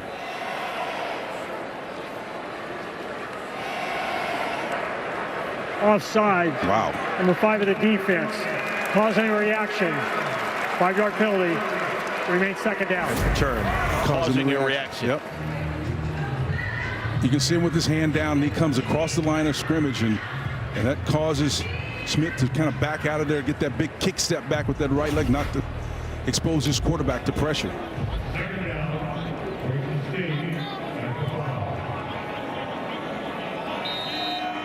So it's second out and 1. Is it Genty time? They fake it to him. Yes, that'd be holding. Wide open in the end zone is Bolt, his second touchdown of the half.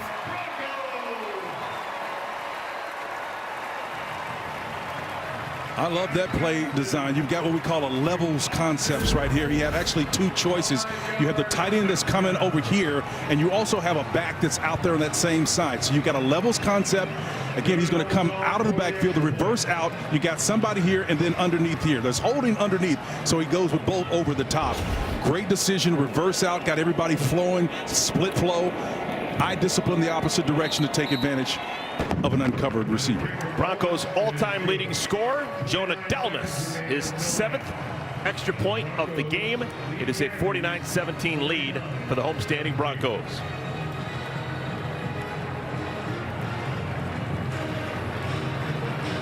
Well, we asked Dirk Cotter what kind of a coordinator was he? Was he a formula guy or a feel guy?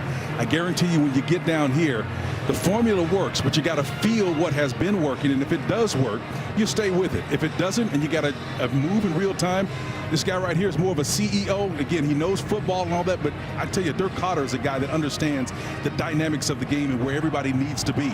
And he did a wonderful job of navigating them down the field and calling the right play at the right time in that last possession.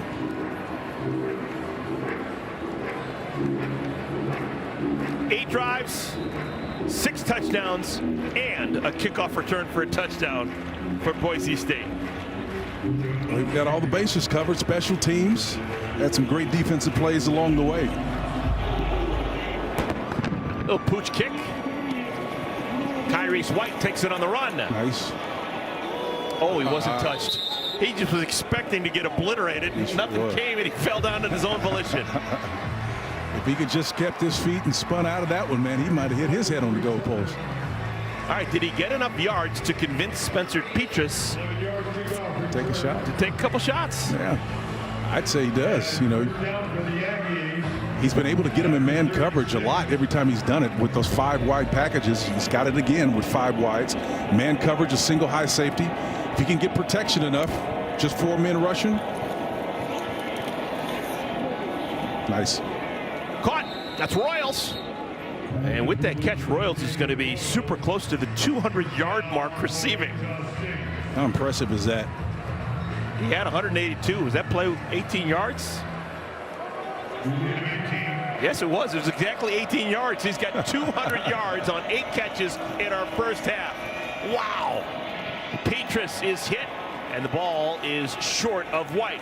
Well, he tried to step up in there, and that little shorthanded pass rush was able to finally get to him. And Petrus does a wonderful job of knowing his limitations, feels the pressure, but that backside tackle got in there on him. And again, that's just what you got to be mindful of, aware of where all of these guys are. That was Michael Callahan, the edge rusher on that far side that got to him in the end.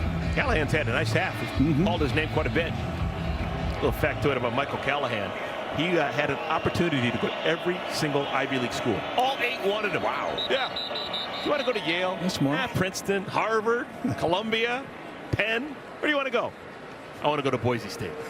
That's where I'm going.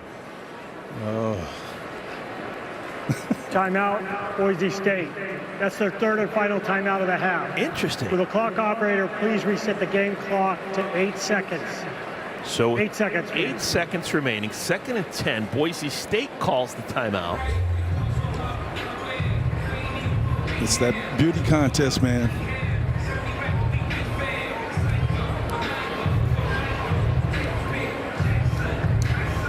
And it shows up on defense or offense, whether you got a chance to maximize your opportunity to stop somebody from scoring, or if you've got the ball and you want to score.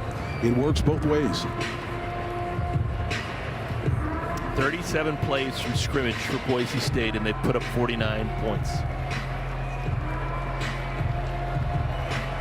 All right, 2nd down and 10. Petrus. Petrus has had a good first half. No big mistakes.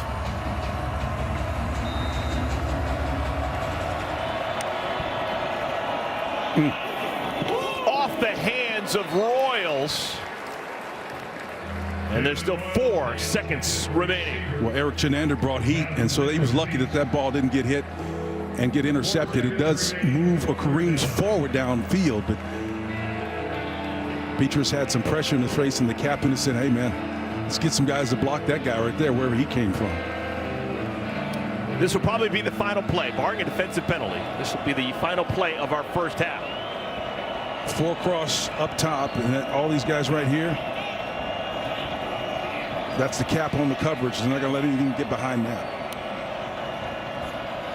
Interesting. They hand it to Herschel Turner.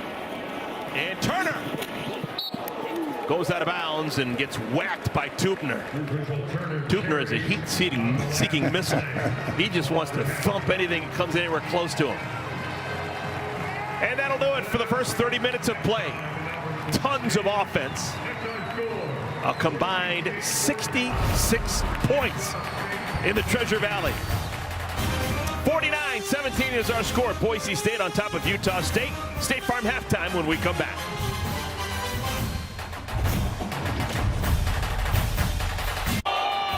Well, Boise State, you call them the Broncos, you can kind of call them the 49ers. That's what they have right now through the first 30 minutes of our game. They put 49 points on the board.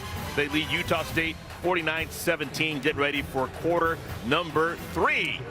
With my partner Spencer Tillman, a former 49er. There you go. I am Eric Collins. And folks, we did see history in our first half. 30 minutes, that was the first half that had the most combined yards in any college football game this year. Just crazy offense. And it seemed like all those explosive plays lasted about 8 seconds, right? Again, just kind of like a rodeo would be 8-second ride. And this guy right here was leading the way.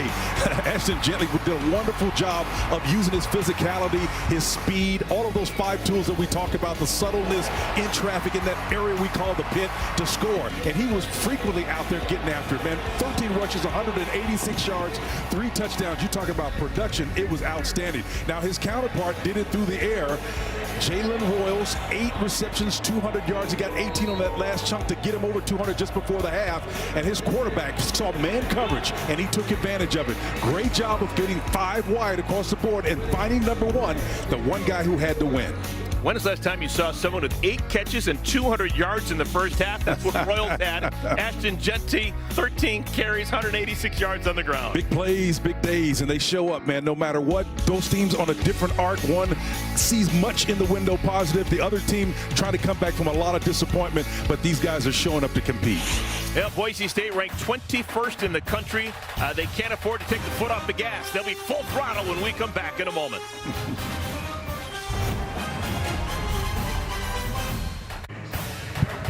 49-17 is our score. Start of our third quarter, Boise State. They won the opening toss and they wanted to be on defense. So they're going to get the ball to begin our third quarter. You thought you saw something that was historic, you did, folks. 776 combined yards in the first half. That is the most in FBS this season. Yep, so if you wanted to see offensive production, you've turned into the right place because these guys have not disappointed. Number 2, left on your screen. Number 1, Royals, a receiver for the Aggies, have shown up and shown out.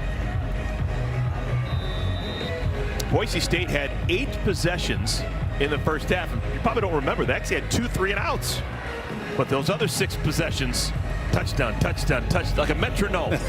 And they had a special teams touchdown with a kickoff return for the score. And that is a bad start to the third quarter for Utah State as Nimrod has his kickoff sail out of bounds. Now you definitely want to give these Broncos a short field. They can proven that they've already been able to move the ball down the field without those gifts. Kickoff out of bounds. Number 89 of the kicking team. The ball will be spotted at the 35-yard line. First down. So let's see how Boise State comes out of the locker room. Do they still have momentum? They're not going to have Ashton Genty in the game to begin our third quarter. Instead, it's going to be John Brez Dubar. We'll call him Breezy. Breezy playing for just the second time this year. Played a week ago in the win against Washington State. Dubar's got it. Goes forward for 3, maybe 4.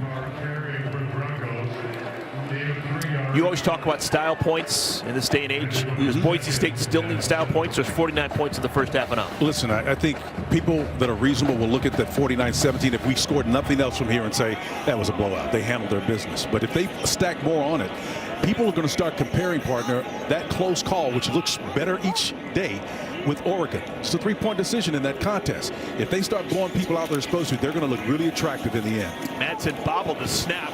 Play got off to a disjointed start, and Dubar lucky to pick up a couple of yards. The only stubbing of the toe for Boise State was week 2 at Oregon. They gave up 2 special teams touchdowns. Out for injury.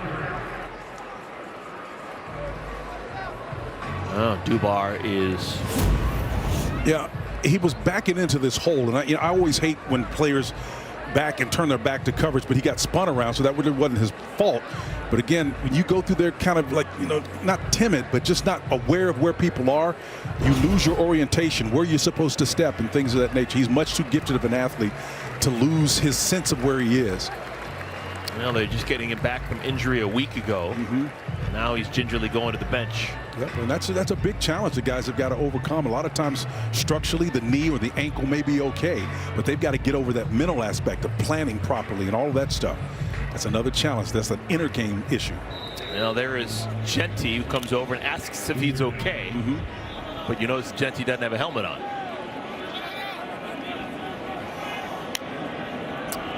Tyler Crow comes into the game. First time we've seen Tyler Crow in a play from scrimmage. Another 6th-year player. Nice. Tons of experience. Slant is caught by Penry. First down for Boise State.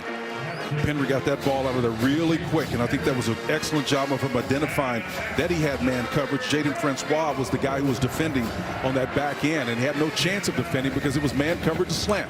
One of the easiest, quickest catches and completions to make, quick slant.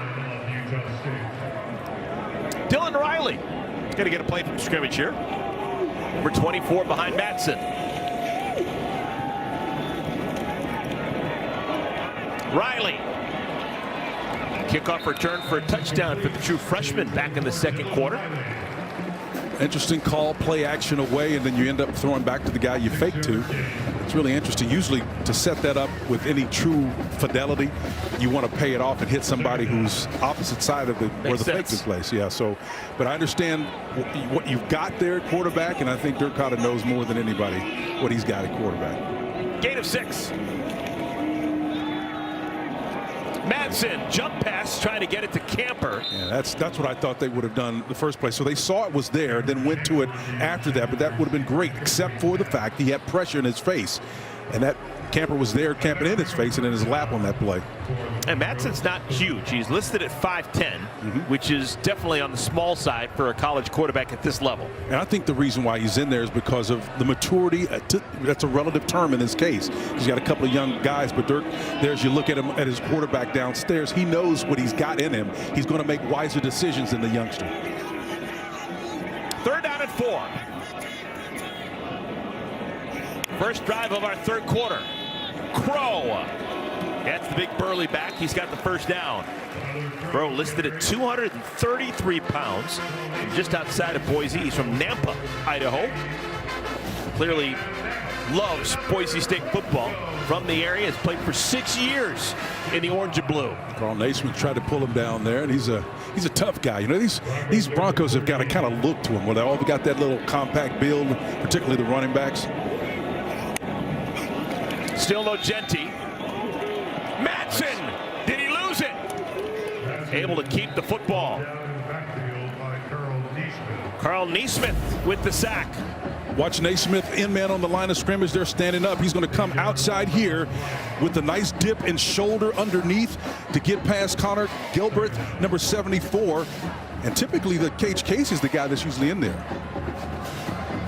So Naismith getting some opportunity here with all the defensive linemen out. No Miguel Jackson, no Colin Vaughn, no Blaine Spires.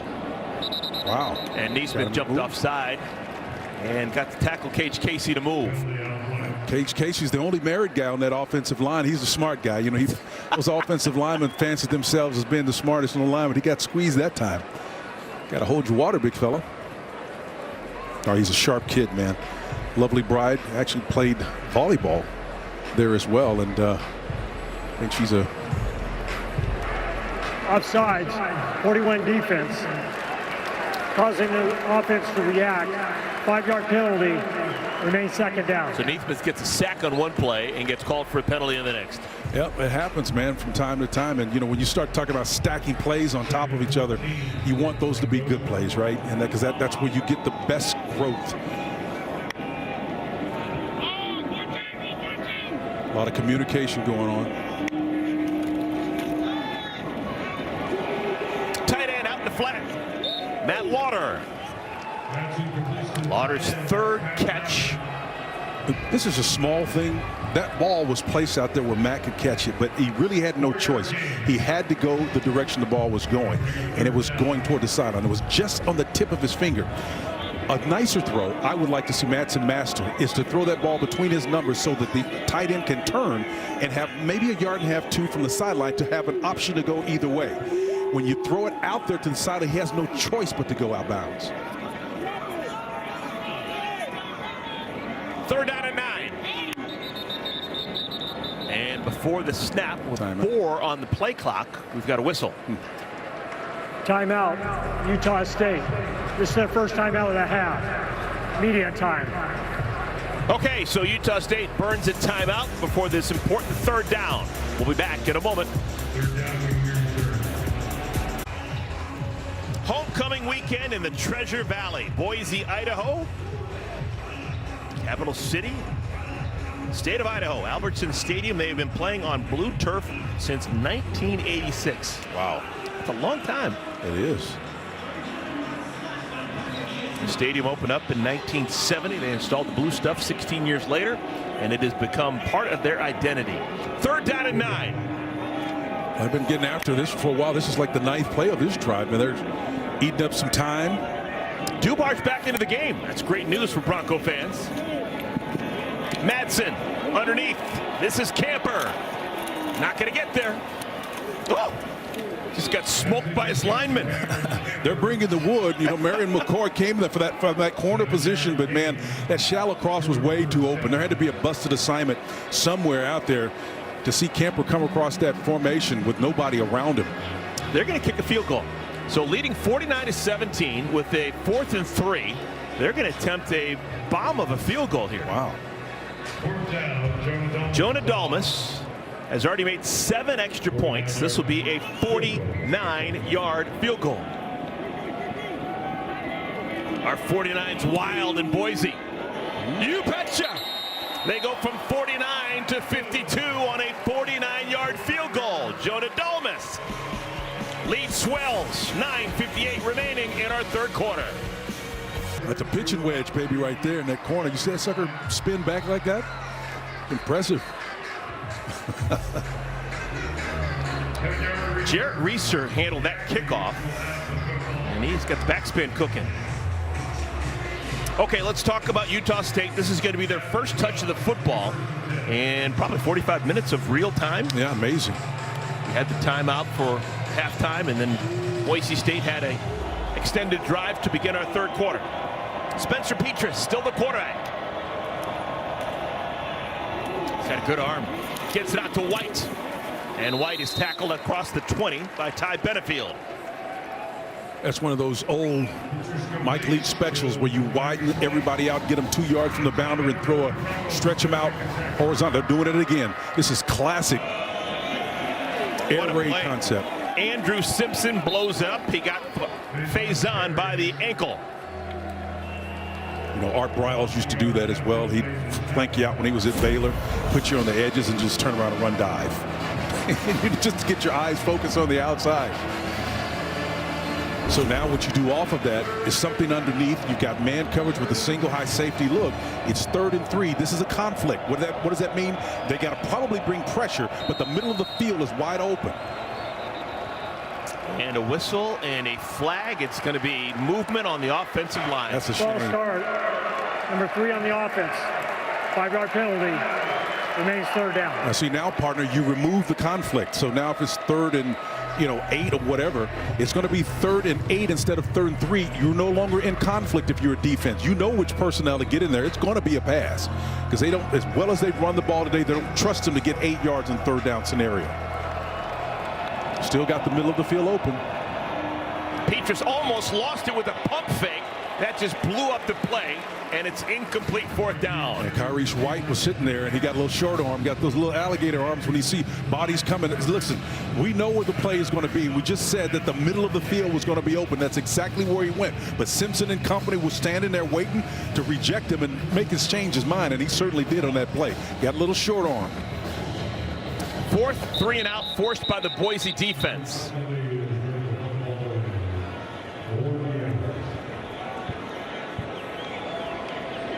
Back deep to receive this punt, Cooper Jones.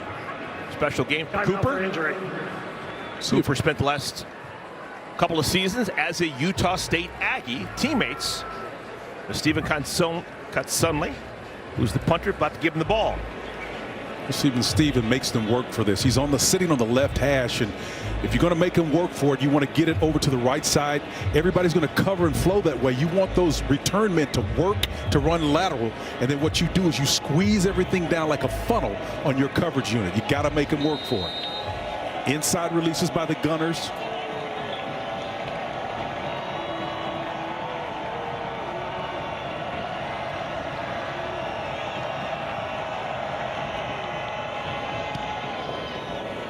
Low kick, bounces at the 45, and is going to end up with a fantastic result if you're a Utah State Aggie. Out of bounds at the 33-yard line. It's a 53-yard punt, no return. Broncos ball when we come back. Homecoming weekend. Boise State hosting Utah State.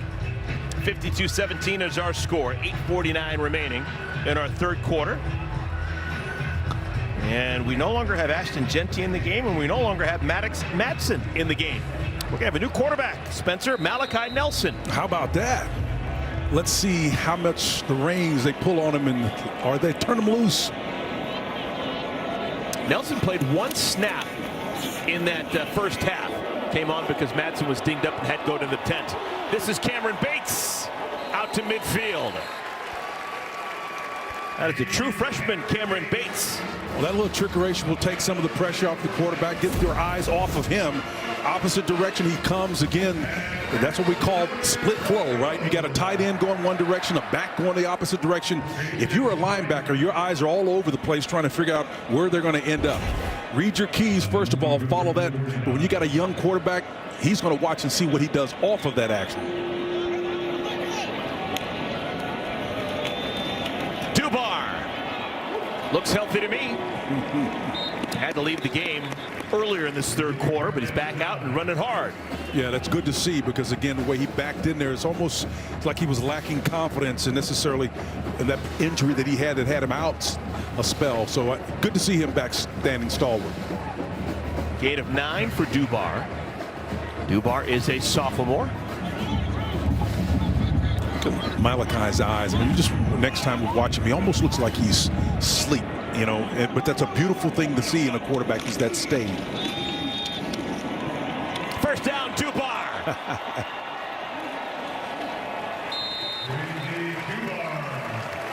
And we talked so much about Ashton Jeanty and what a magical runner he is. But don't forget that Dubar, when he signed on the dotted line a year ago to come as true freshman, he was a massive get for the Bronco program. Watch the little twinkle toes right here. He's in space. Again, those guys that are able to run that way and toss in tight quarters really bring something extra. He doesn't run with the pad level and leverage that Gentry does, but he does have a unique skill set that requires you to be aware. We think Genty's day is done. If it is, he finishes with 13 carries and 186 yards. Came in averaging 10.3 yards per carry, and that's going to go up. Riley is brought down, knifing through and making the tackle is John Miller. That was a great play by John Miller, man. He comes through there with intention. Again, finding those voids in there. And you look at the narrative from week 1 to week 5, the consistency that he has been off the charts. Tonight with 186, high watermark against quality competition as well. I think that 192 or somewhere around that came against Oregon, if I'm not mistaken. Yep. So those are big numbers against quality opponents, man. And that's going to figure into some things down the stretch as well. Promise you. Not just the Heisman. He's averaging 10.8 yards per carry is Ashton Jeanty. Just magical. Second down. Riley is tackled by Miller.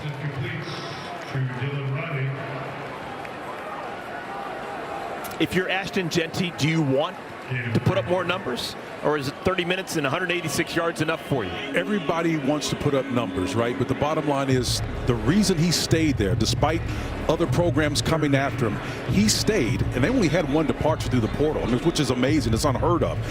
It happened because he chose early to stay, right?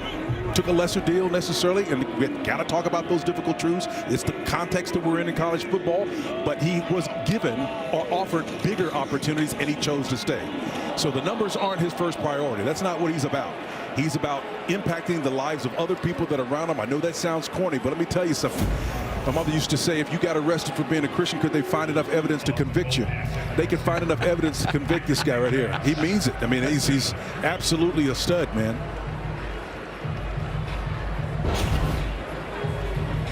Bolt can't handle the pass, and it's fourth down. And we're going to have another field goal attempt for Jonah Delmas. Made a 49-yarder a moment ago. This will be a 42-yarder. He's bucking to be the Mountain West Conference Special Teamer of the Week. 2 40-yard bombs for Delmas and 7 extra points. Pretty good. 55-17 is our score. Dog Day evening here in Boise, Idaho. And get the dog coming out and picking up the tea all the time. Fun stuff. Homecoming, another sellout, third straight sellout, Albertson Stadium. They got a good thing going on. They've got a Heisman hopeful. They've got a ranked team. They've got a record-setting kicker. They've got a defense that's played well in spurts tonight. You know, you go around the nation and we run into cultures that are different, but this one right here is unique. It's not just the blue field. That's just another thing that sets them apart, but it's really the culture. It's kind of a throwback in a real sense, a developmental program, but yet they're doing some extraordinary things that attracts everyone.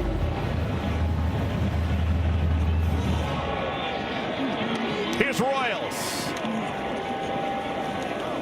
I remember many years ago, and obviously Chris Peterson has moved on. He's now a colleague of ours at Fox. But when Chris Peterson was running that Pete's Poison and that offense he had, it was a developmental program like it is now. And there would be specific players that would run a route or 2 routes. That was what they did. They come into the game and they ran a stick route or they ran a go or whatever. And they perfected that. And that's their role to the team.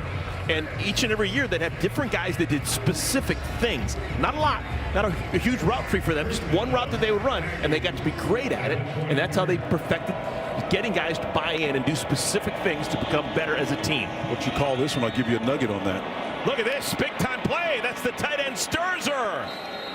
All right, don't give up on Utah State. They're still giving it a go. Petrus to Sturzer. Well, we thought that Brock Lane was going to be the guy right at tight end. That Y seam is going to be open, and they've had some success, but only now have they been able to go to it with the consistency. Pace and tempo once again, trying to go fast. 37 yards to Sturzer. And Faison wishes he had the tearaway jersey. Notriani got a fistful of jersey and brings him down. Notriani just grabbed him, man, and he's hanging on to him. Watch 53 come. He's filling in that gap, and Notriani's just going to come right through there and grab that jersey and hang on until the posse can help him. Greg Pruitt would still be running somewhere. Oh, well, wouldn't he?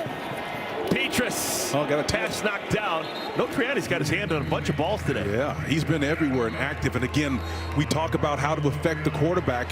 You can be 10 feet away from him. If you can get a hand up in the air and bat it down, 53, watch him put his air and time it just perfectly, right? Can't get to you, man, but I sure can affect the ball.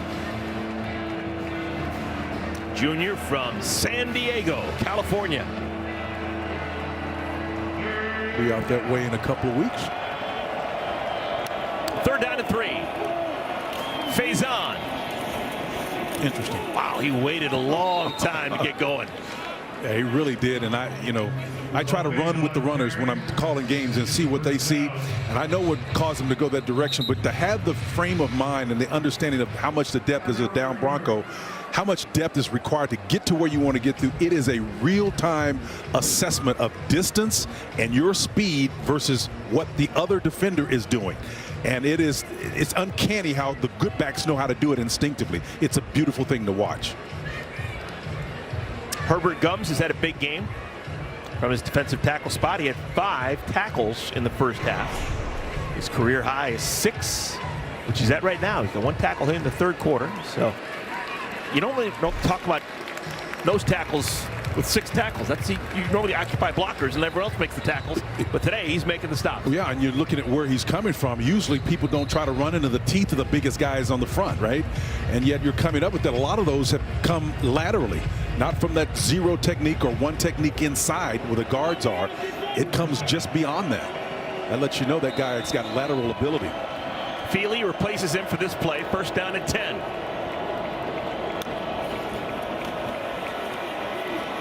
Petrus into coverage. He is fortunate that just goes incomplete. Ty Benefield got a hand on it. Yeah, Will Money was there, and he saw again the coverage inside of him, and he turned inside, and that ball was put in a very precarious position, as you pointed out, partner, and he was lucky that one didn't get it taken back to the other direction.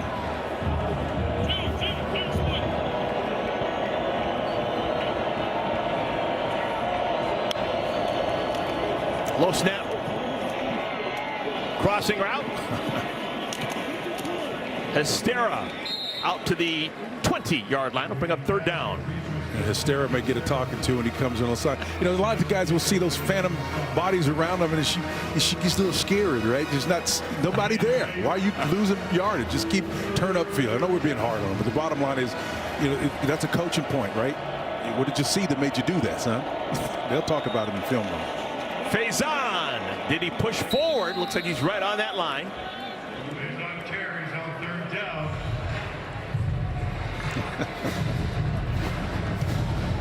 That's way before your time. There was a comedian, Sam Kennison, used to always. Before my time. Remember Sam Kennison? Sure. He had this line he'd always say, "It's a reason. There's a reason." And he'd say it loud. He's basically, "Why are you doing this? Is there a reason you just did that?" Used to wear that beret. Oh my God. Yeah. You know he's from Oklahoma? Did not know that. Absolutely. He was a Baptist minister. He's a preacher, yeah. Yeah. I did know that. Here is Royals. Continues his big day. That catch for Royals is number 9. He's well over 200 yards with 2 touchdowns. All right, so trick formation into the short side of the field. Again, off coverage is in the middle. That's where you want to go. Number 1's there, and he's already done some damage tonight. He's trying to look for more. So Broncos have got smart. They're going to play off of him a little bit and use that kind of what we call a banjo defensive scheme. Even those defenders are there. They want people between him, kind of like you would a banjo. On the field is the runner made the line to gain. The previous play is under further review. I don't think they're looking at the fact that he dropped the football. There was the ball did come out late, but I think forward progress had been ruled. Maybe he was even out of bounds, but I guess the ruling is, did he get enough for the first down? Let's see if we can see the spot. I mean, he turns upfield. I think he's got more than enough. His foot is over, and yeah. Well over. Oh, yeah. Well over. He's a full yard and a. Now the whistle's blowing. The ball's out there.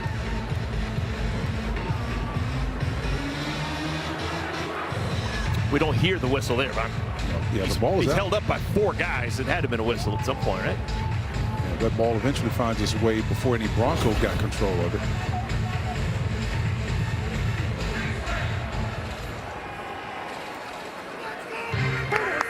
After further review, the ruling of a first down stands. First down. Yep. Makes sense. Okay, so first down and goal. Just talking out loud. If Royals can get another touchdown, that's going to put some pressure on the people at the Mountain West Conference when they think about Offensive Player of the Week. Right. That's right, man. He's making a royal case for himself. 9 catches, 211 yards, 2 touchdowns. This will be the 9th play of this drive. Faison. Max Stiege from Cologne, Germany makes the tackle. Yeah, George Miley blocking for him there, and I don't know if he went inside, if he could have bounced that thing to the outside, to the edge. Might have had a choice, but it's a lost opportunity. He'll line up and try to get some more. Royals top of the screen. Nothing there. Back of the end zone. Caught.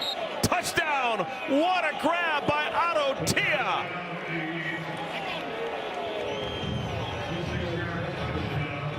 Ruling on the field is a touchdown. Tia's first touchdown of the year. Otto Tia grabbed the back end of this ball, Eric, and this is something special. He navigates, and again, Spencer stays in the pocket, and he puts it right in the back, and he grabs that thing right off the nose, and I think he gets him down, man. Definitely had that right foot in. He sure did, and just the concentration to be able to high point that ball, get up in the air and the feet down, that's focus in traffic. Beautiful. 10-play drive. Results in 6 with an extra point coming here for Tanner Cragen. And Cragen stripes it. Love to see these guys in traffic, man, making great plays. You can see Petrus does a wonderful job with his eyes, looking him off initially, coming back to the opposite side of the field and finds a solo streaking receiver in the back of the end zone. Listen, the margin for error down here is narrow, but the quarterback, Tia, on the receiving end, finds it from Spencer Petrus. Outstanding pitch and catch. That's something to build on. Yep, that's something you can preach with too. I mean, listen, not being down by so many points and staying in the game, you can always talk about that as a point of emphasis. Stay in the game. It's about constant, never-ending improvement. Kaizen, man. These guys are locked in. These coaches are preaching that to them all the time. And here's the wonderful thing. You see it in the Boise State culture for sure. Spencer Danielson has got that organization, that structure established where the reward is the work. And that's one of the most productive environments and cultures you can have. It's not anything that's external that they're interested in. The reward is the work. And so you see these teams that are always hyped, running backs that are for the Heisman going and anointing and celebrating, kickers doing a great job. That is something you build in the culture. Now tomorrow it's a huge day of football on Fox. 1 Eastern. It's going to be the Browns taking on rookie sensation Jaden Daniels and the Commanders. Or at 4, Kyler Murray and the Cardinals going to take on Brock Purdy and the Niners. Check for the game in your area only on Fox and the Fox Sports app. Well, those two guys right there had a lot of naysayers, man, when they came into the league, and both of them have thrived despite that. Whether it's a height issue, maybe not the pedigree with Purdy and all that other stuff, it's just so good to see these guys thriving. Second full series for Malachi Nelson. Redshirt freshman from Los Alamitos, California. Pitches it, end around. This is going to be Bates. And Bates, only about 170 pounds. If you can catch up to him, he goes down pretty easy. Tackle made by Ike Larson. Ike Larson is like Jason Bates, man. He came up there and just nailed him. He came out from depth and just got in there in his face. And I think he saw him, had him in his gun sights, and came from that safety position, man, with intention. Still playing hard. Boise State's got a couple of true freshmen that get playing time. Bates and Dylan Riley. Dubar in the backfield. Still dialing up pressure. And Dubar is going to make it 3rd down and 6 probably.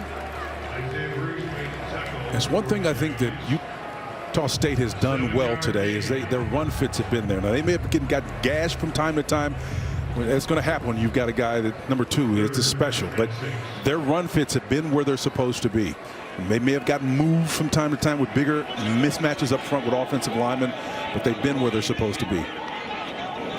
They put Dubar out, split wide, bottom of the screen. The open throw is in the middle receiver around the 35-yard line. The double pump results in an interception. That's going to be picked up by DJ Graham, the former wide receiver, showing you wonderful hands. Yeah, Davin Graham, his dad, he's got his tickets, man. He said, look, I'll be there. And he's seen his son doing a wonderful job. Interception by the defense.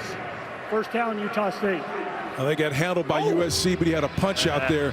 This guy's got great ball skills. I think they're going to rule this incomplete, but he's got tremendous ball skills. The coaches couldn't say enough about him. He caught the back end of the football and then almost landed on it. Yep, transferred from Oklahoma University, and I'll tell you, a two-way player, played on both sides. I think the nose of it hit the blue turf, but it was a tremendous effort, man. Great ball skills. You see, this is part of what I'm talking about, partner. The motivation comes from inside. People are wondering why you got these belts and these chains and all that stuff. All of that stuff is a psychology of competition. You give someone an immediate reward. You don't wait till after the game and think about it. That dopaminergic reaction happens, and that keeps your team up and hyped. Guys that are dialed into the culture understand that aspect of human personality. So they're going to review this would-be interception.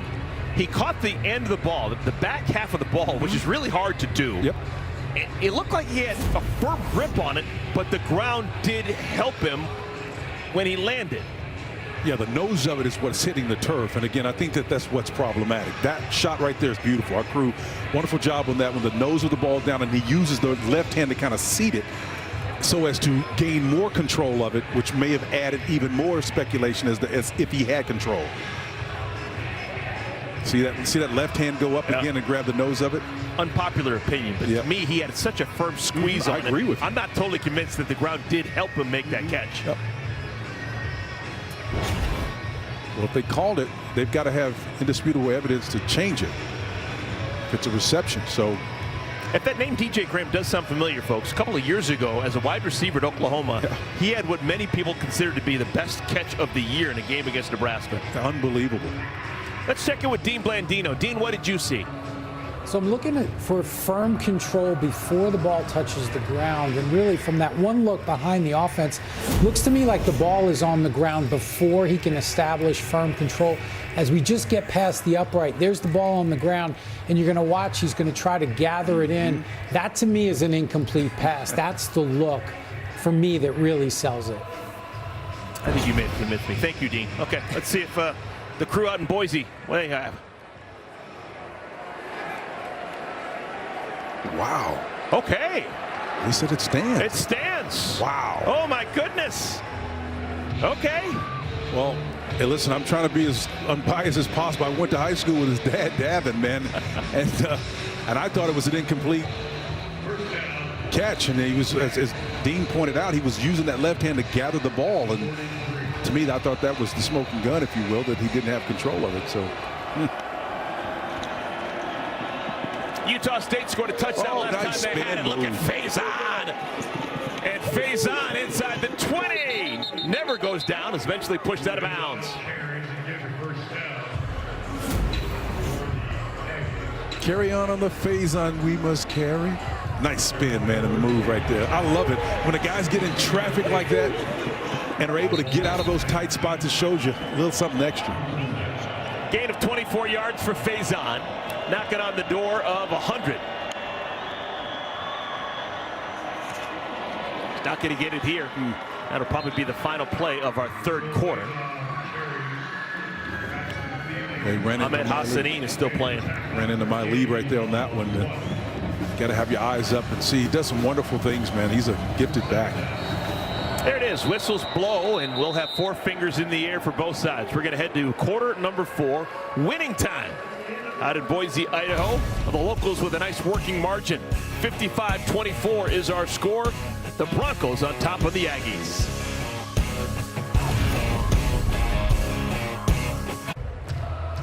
Well, this game definitely slowed down in the third quarter. Utah State the only touchdown in the third. Boise State with a couple of Jonah Dalmas field goals in the third. We begin the fourth, 55-24, the 21st ranked team in the country. Boise State leads Utah State. Utah State's got the ball, and they're driving in the red zone. And a flag comes in.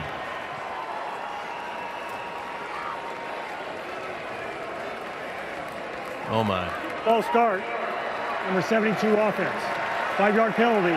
Remains second down. George Miley, transfer from Baylor.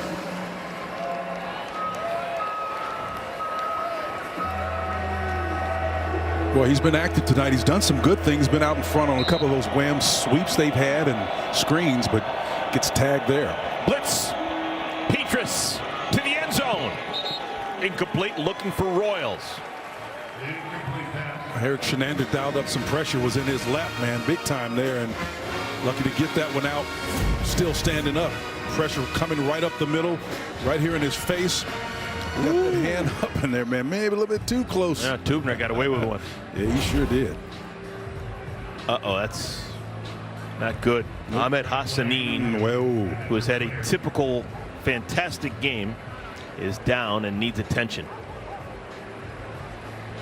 Yeah, let's just hope it's a cramp or something like that. But, you know, that's the thing about it. You're always going to second guess yourself. You're up 55-24, and these frontline players are going to need down the stretch. Hate to see that. Personal foul. Roughing the passer. Number 34 of the defense. That penalty would be enforced half the distance of the goal. Automatic first down. Tubner is super aggressive, and usually it's his benefit. Sometimes it comes back to bite him. And Hassanin is being helped off. We'll keep eyes on Hassanin and try and get some information for you. He's trying to put pressure on that right leg, and it's like a Tennessee walking horse, high lifting that up, man. He's trying to put weight on that thing so he can test it.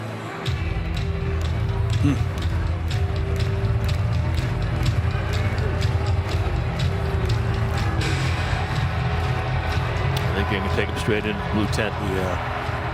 That's a big cat right there, man. I mean, literally, he's big and he's got cat quickness. Uncanny for that position.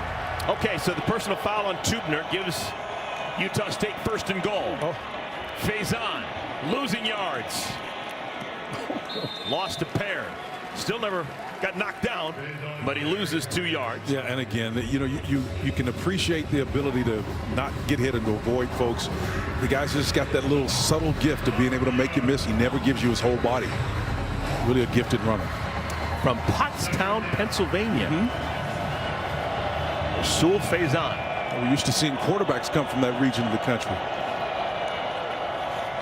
Underneath. Catch is made by White. Pushed out of bounds. It'll be third down. You never want to give up yards to gain yards. And again, if you're White, you're coming over the middle. Listen, it's yeoman's duty to go across the middle of the field. When you've got crossers coming all over the place, it's a man's job to do it, to be sure. But White's one of the guys that can do it, man. Got that little half shirt working. He's looking good going across the middle. He'd fit right back in 1979. Third down and 6. They can get a first down without getting a touchdown. Faison. Nice read. Touchdown, Utah State. Rasul Faison has had a really good night. Well, when they bring the house or they do this, right, you clear that out, ride and mesh inside, and then give it to him. If the pressure's coming, leave it in his pocket at the mesh point. You've read it properly. The end comes at you. Don't keep it. Give it to number 3. He can get it in for you. Great read. Made possible by that guy right there on the interception. Fortunate call, went their way. Okay, so down 25, 14 minutes left. They're going to go for 2.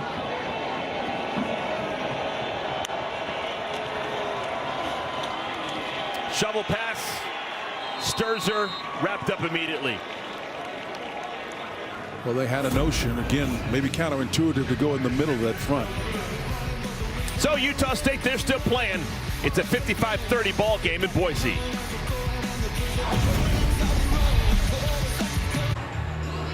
DJ Graham got an interception to start that opportunity for Utah State. They cap it off with a 6-play, 43-yard drive. Rasul Faison with his first rushing touchdown of the night. Couldn't have happened to a better young man. He's gifted, talented, great stock, great family. Born and reared in Tulsa, Oklahoma. He moved to the Dallas-Fort Worth area, went to Oklahoma University, and was in this plethora of wide receivers around him. Made a position for him on the defensive side, moved him to that ball, and he balled out on the defensive side. So he ends up here after a little change and shake up there with Lincoln Riley's departure.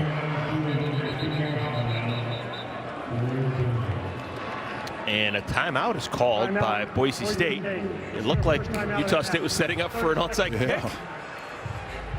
Utah State's not giving up. They're still giving it a go. I love it. You got Nate Dreiling. He's an interim head coach. He's going to let it all hang out.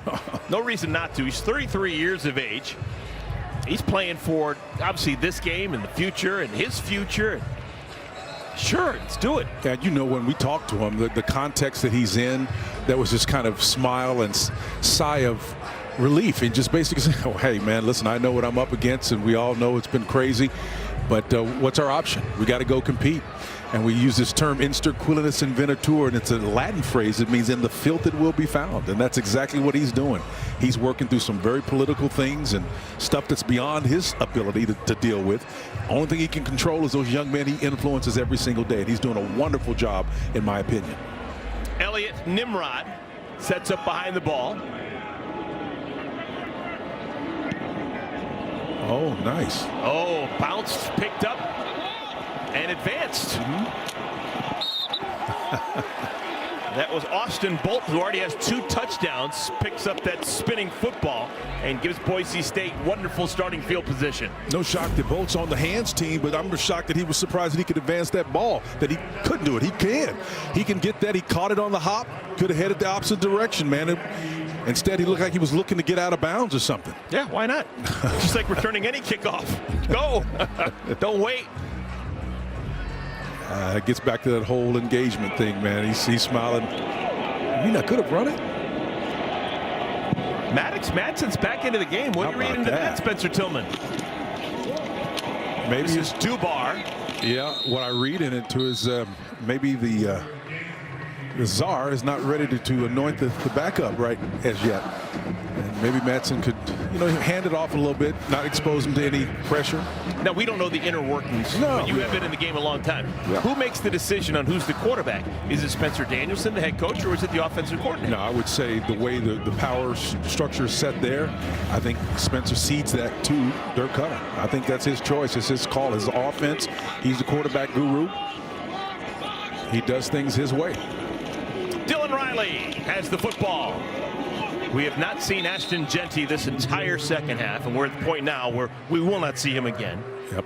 Genty's going to finish his day 13 carries, 186 yards, and 3 touchdowns. Had a 63-yard touchdown and a 75-yard touchdown. He continues to amaze. Yeah, partner, just to add one caveat to that, as you look at Genty, I will say that if Spencer had to, he's going to have the final decision. He's the head coach. I'm just talking about giving people the latitude to make the choices that they think is going to give them the best success offensively. Nice. Riley has the first down. There is a flag down.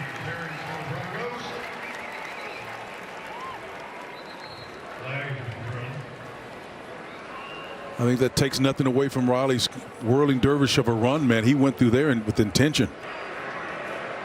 Illegal subs, number 21 of the defense. That penalty would be declined. The result of the play is a first down. Malik McConaughey.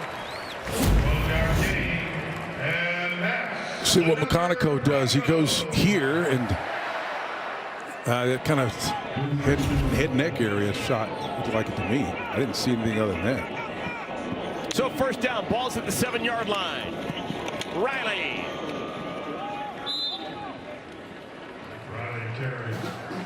Riley's from Moreno Valley, California. He's got some growing still. He's 5'10", 180 pounds, true freshman. Came into this game, just had played once. That was the game against Portland State.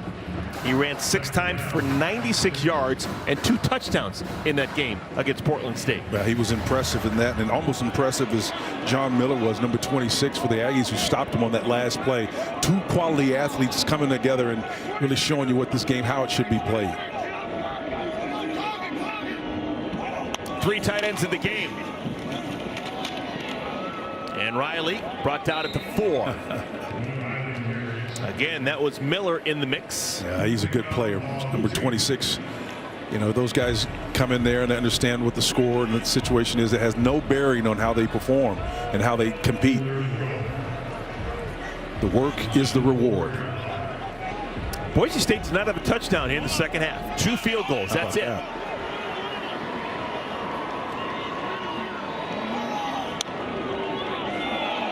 And movement. That's the guy we're talking about.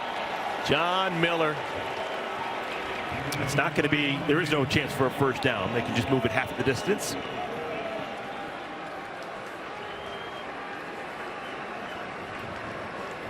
I want to see that again. See what that right guard did. John was clearly the more demonstrative guy. Number 26 of the defense. Causing reaction. That penalty will be enforced. Half the distance to the goal. Remains third down. Well, now Boise State is going to go with a huge package. I just saw number 90, Braxton Feely, come into the game. Defensive tackle is Feely.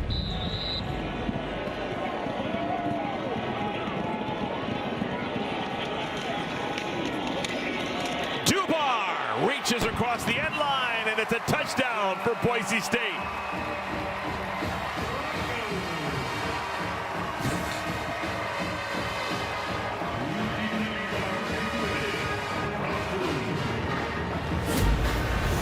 Dubar, power I formation right here. Dubar, do tell. He's going to get in and score. Just a great effort right there. Vincent and company was there to stop him, but not before he outstretched arm past that end line.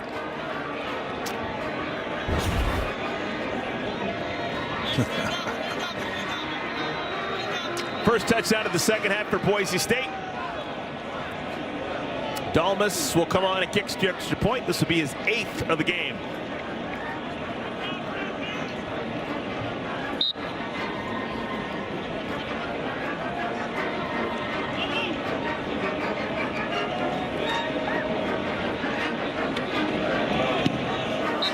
That's a happy homecoming for the Boise State Broncos and their fans. They are doubling their pleasure.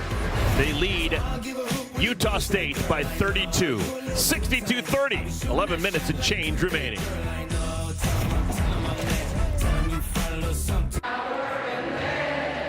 Well, the running attack of Boise State is running on all cylinders. As a team, the Broncos now have run for 278 yards. They're averaging 8.4 yards per carry. And how about Breezy Dubar singing a little bit of Garth Brooks? That? Yeah, man. Listen, that's the beautiful thing. I love it. You see those cultural exchanges, and only in sports, man, does it bring people from disparate backgrounds together, and you see that going on. We had the same thing in Oklahoma, man. That's so good. I'm friendly with Stacey King, who played basketball at Oklahoma, and he was good friends with the late Toby Keith. Yes. And Toby Keith and Wayman Tisdale, who played the bass. Many people know Wayman as a power forward, but he was an accomplished jazz bassist. He and Toby Keith actually cut a record together once, and he talked about it was a line in there and playing that left-hand bass upside down, and he loved it, man. They were such a great tandem with one another. Now, both of us left us too soon. Went to high school with Wayman Tisdale at Booker T. Washington for a few years and then transferred to Edison, but what a great person he was. They still have the best college freshman named for him because he was so great as a freshman at Oklahoma. All right, Utah State, they've got 2 second-half touchdowns. They start on the ground. Faison, who is over 100 yards rushing. Petrus. Catch is made. That is grabbed by Grant Page. Just looking ahead for Utah State, they're going to take on an angry UNLV team on Friday. It's a Friday game, not Saturday. UNLV lost yesterday. Real great game against Syracuse. First loss of the year for UNLV, who had obviously massive expectations with that undefeated record going into the game yesterday. No question, the college football landscape is flatter than it ever has been, and then you enter in the fact of the emotional part of it. Just ask Vanderbilt, Alabama. I'm telling you, man, crazy things can happen, and even more so than ever. And just got to be prepared for it. Guys have got to be engaged at high levels.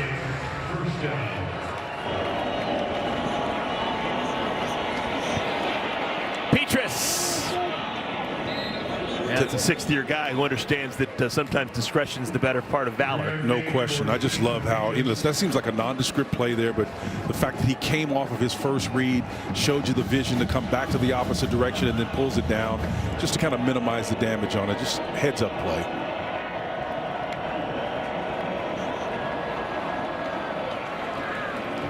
Oh, goodness. Faison got crushed from behind. And it looked wicked from the back. And maybe the offensive lineman got the lion's share of that blow. But, man, just tough. That's the reason why I don't like to see guys turn their back to either coverage or defenders. Timeout for injury.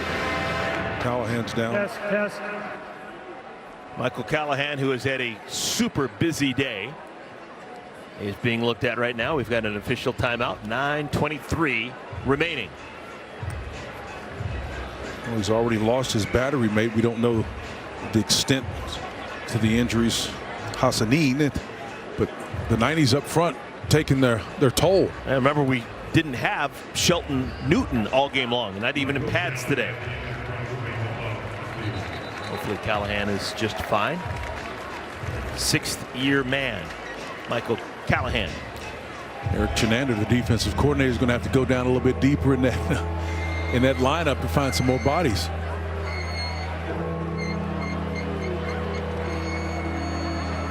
There's the big cat. There's Sheldon Newton. Third down and 3.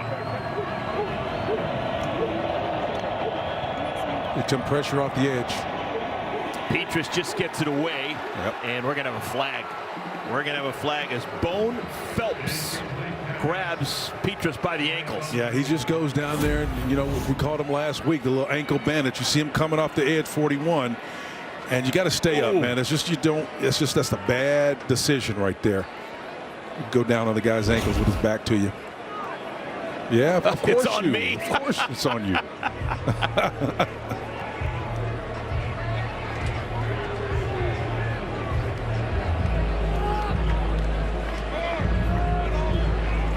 So it was third down and 3.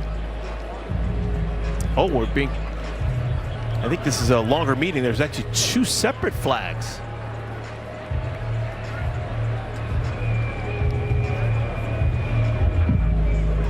And sometimes it's an issue which one supersedes the other.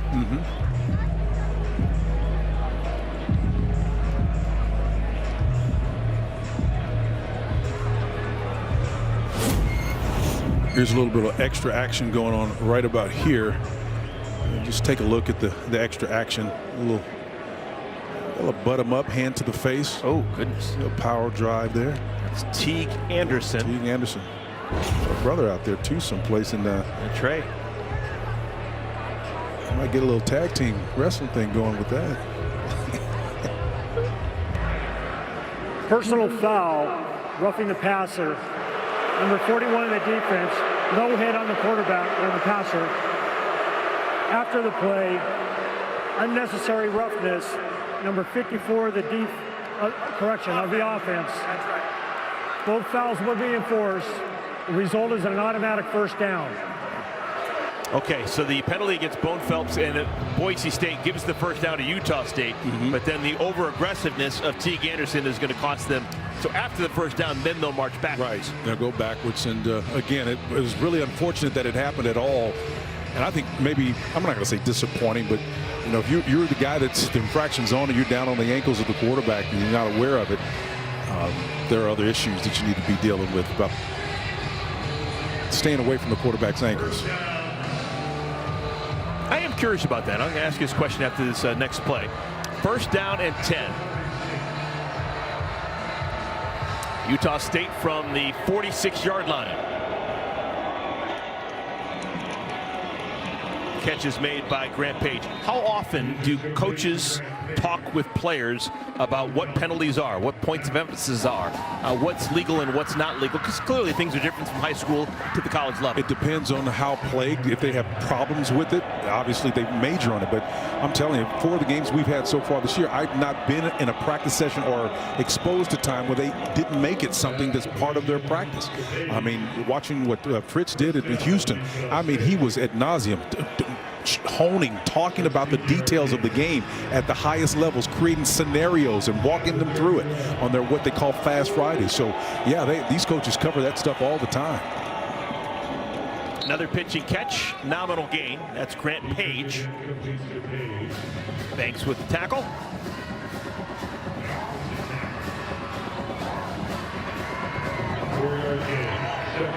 Petrus has thrown the ball 40 times. You know, Eric, you bring up the major part of what coaching is all about. How do you get a kid to go from cognitive understanding of what you're talking about to behavioral transformation? That's a tough thing. That's what coaching is all about. And it's through rote repetition. That's how you do it.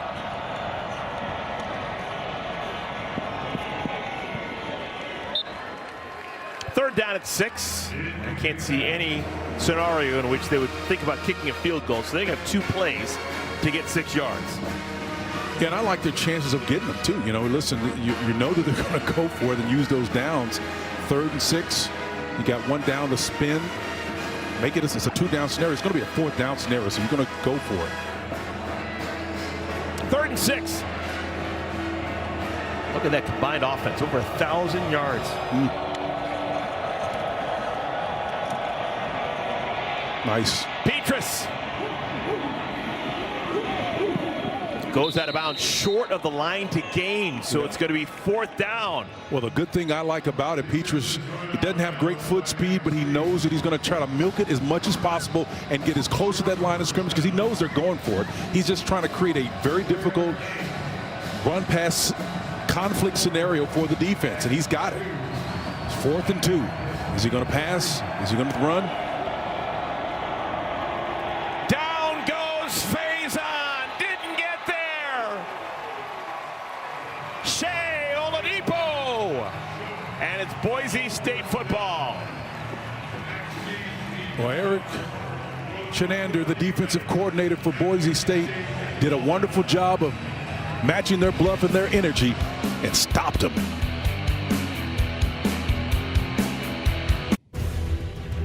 Well, since 2000, these are the Heisman Trophy Award winners who were not quarterbacks. Reggie Bush, Mark Ingram, man, he was special. Derrick Henry still going strong. Got a whole Alabama contingent right here, Devontae Smith. So these are the non-quarterbacks that have won since 2000. Ashton Genty would love to be in that mix. He did not hurt his case today, Spencer Tillman, with 13 carries and 186 yards and 3 more touchdowns. No, he hadn't hurt his case today, but the historical trend of what the Heisman Trophy has become, the winner anyway, quarterbacks by default, was what I find depressing. Now, that's coming from a running back, but listen, Ashton has been outstanding, right? This guy came in our game today, averaging 10.3 yards per carry. He's up to 11 now, 229 yards per game. I mean, it's hard to beat that. You've got maybe 3, possibly 4 guys with numbers that are similar to that over their careers. He's just been outstanding, man. Prince of a guy on top of it.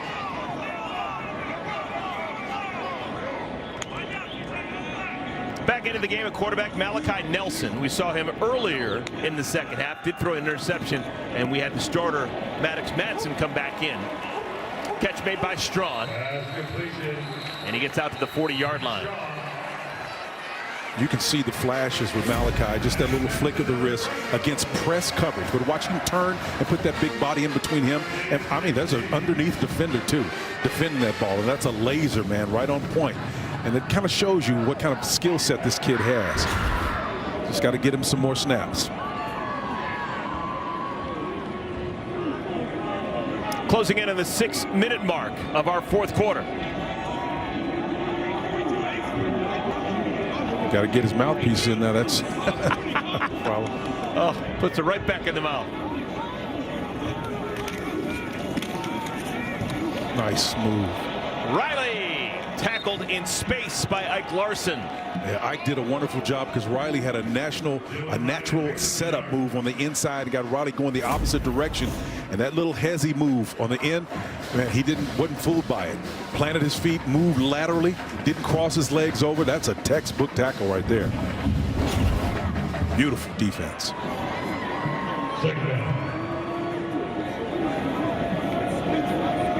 Clock continues to move. We're closing in on the 5-minute mark. Designed quarterback rollout, and the pass is complete to the tight end, Austin Terry. Yeah, see, I like that. You're mixing it up. We've seen him on zone reads and hitting the tight fade passes occasionally from time to time. The quick slant on the previous play, and then just putting enough touch on it so that a bigger guy that may not have as much dexterity with his body as a wide receiver can catch that ball and continue to run. So you're seeing the level of engagement that this young kid has. At the end of the day, if you have to have Nelson in the game and Madsen has to go out, does the offense change much, or can they do similar things? Well, I think they can do the same things, to be honest with you. I actually think the backup is more gifted physically. What I'm suggesting to you is that maybe consistent. Look at that dart, man. That's just unbelievable. In traffic, that's a high percentage catch for a few or a handful of quarterbacks. With this kid right here, he makes it look effortless. He's on target. He's poised. He has command of what they're trying to do, and I'm sure Dirk has a little swath of his offensive scheme kind of parsed out, because he said, look, I'm a formula guy too, so I've got about maybe 15, 20 plays or so that I know he does best. That's what I'm going to roll with. On the ground, this is Crow. Crow runs hard. They've got a couple of guys who are 6-year guys who just play with an edge. You got Tyler Crow on the offensive side. You got Michael Callahan, Alex Tubner on the defensive side.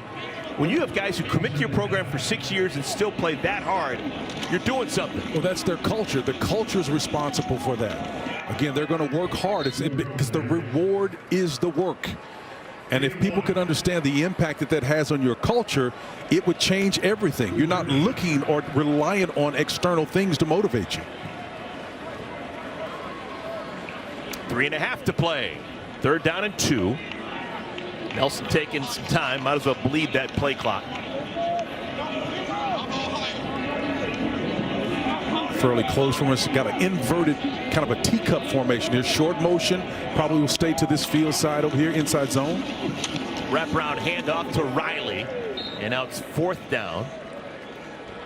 And in the grand scheme of things, what do you do here? Do you kick a field goal? Do you go for it? What's acceptable? What's not? Yeah, I just go for it. I wouldn't necessarily try to kick a field goal. I'd try to burn as much time as possible and go for it. It's 4th and 1. High probability you're going to make it. And then leave your quarterback in there. Let him get some extra reps. So they bring in the bigger back, Tyler Crow.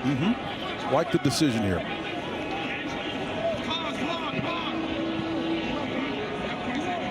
On that left side. There you go. And Crow's got the 1st down. The pride of Nampa. And that could be the final play until we get to our 2-minute timeout, if that's the way the Boise State wants to play it. Yeah, I love the decision. Again, you're not going to see anything wild and exotic here. They're going to run their offense, what he does best. Get it down to 2 minutes.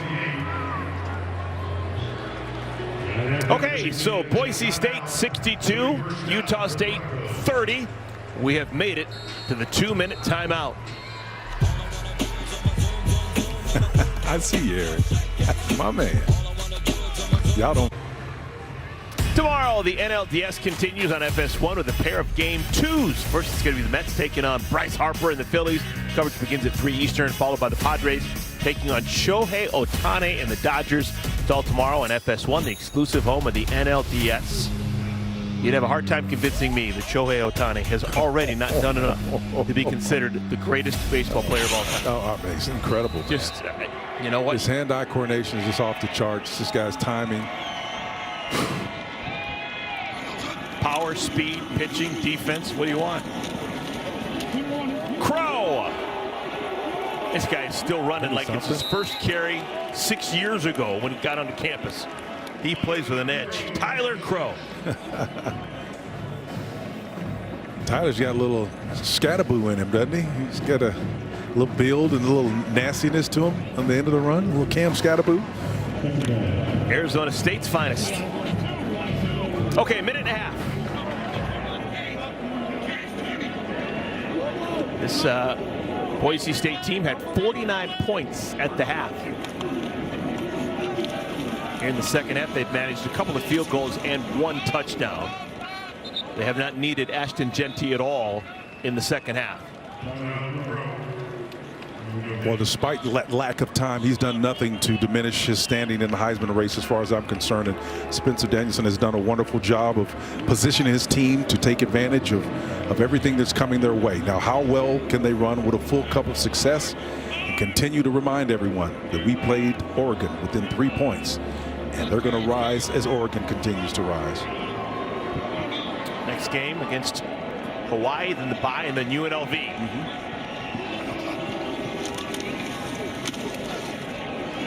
Nelson throws it complete to Bolt. How about Nelson with the hops? Bolt, rather, with the hops. Bolt's had a nice game. Yeah, he did. So the ball's inside the 15 at the 11.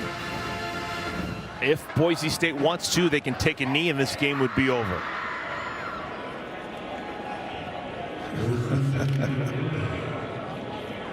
And they will take a knee. And that is all she wrote. Well, just giving you the final line on Ashton Genty. He finishes his day with 186 yards. That means he's over 1,000 yards on the season through 5 games, 1,031 yards, 16 touchdowns. He's averaging 10.8 yards per carry.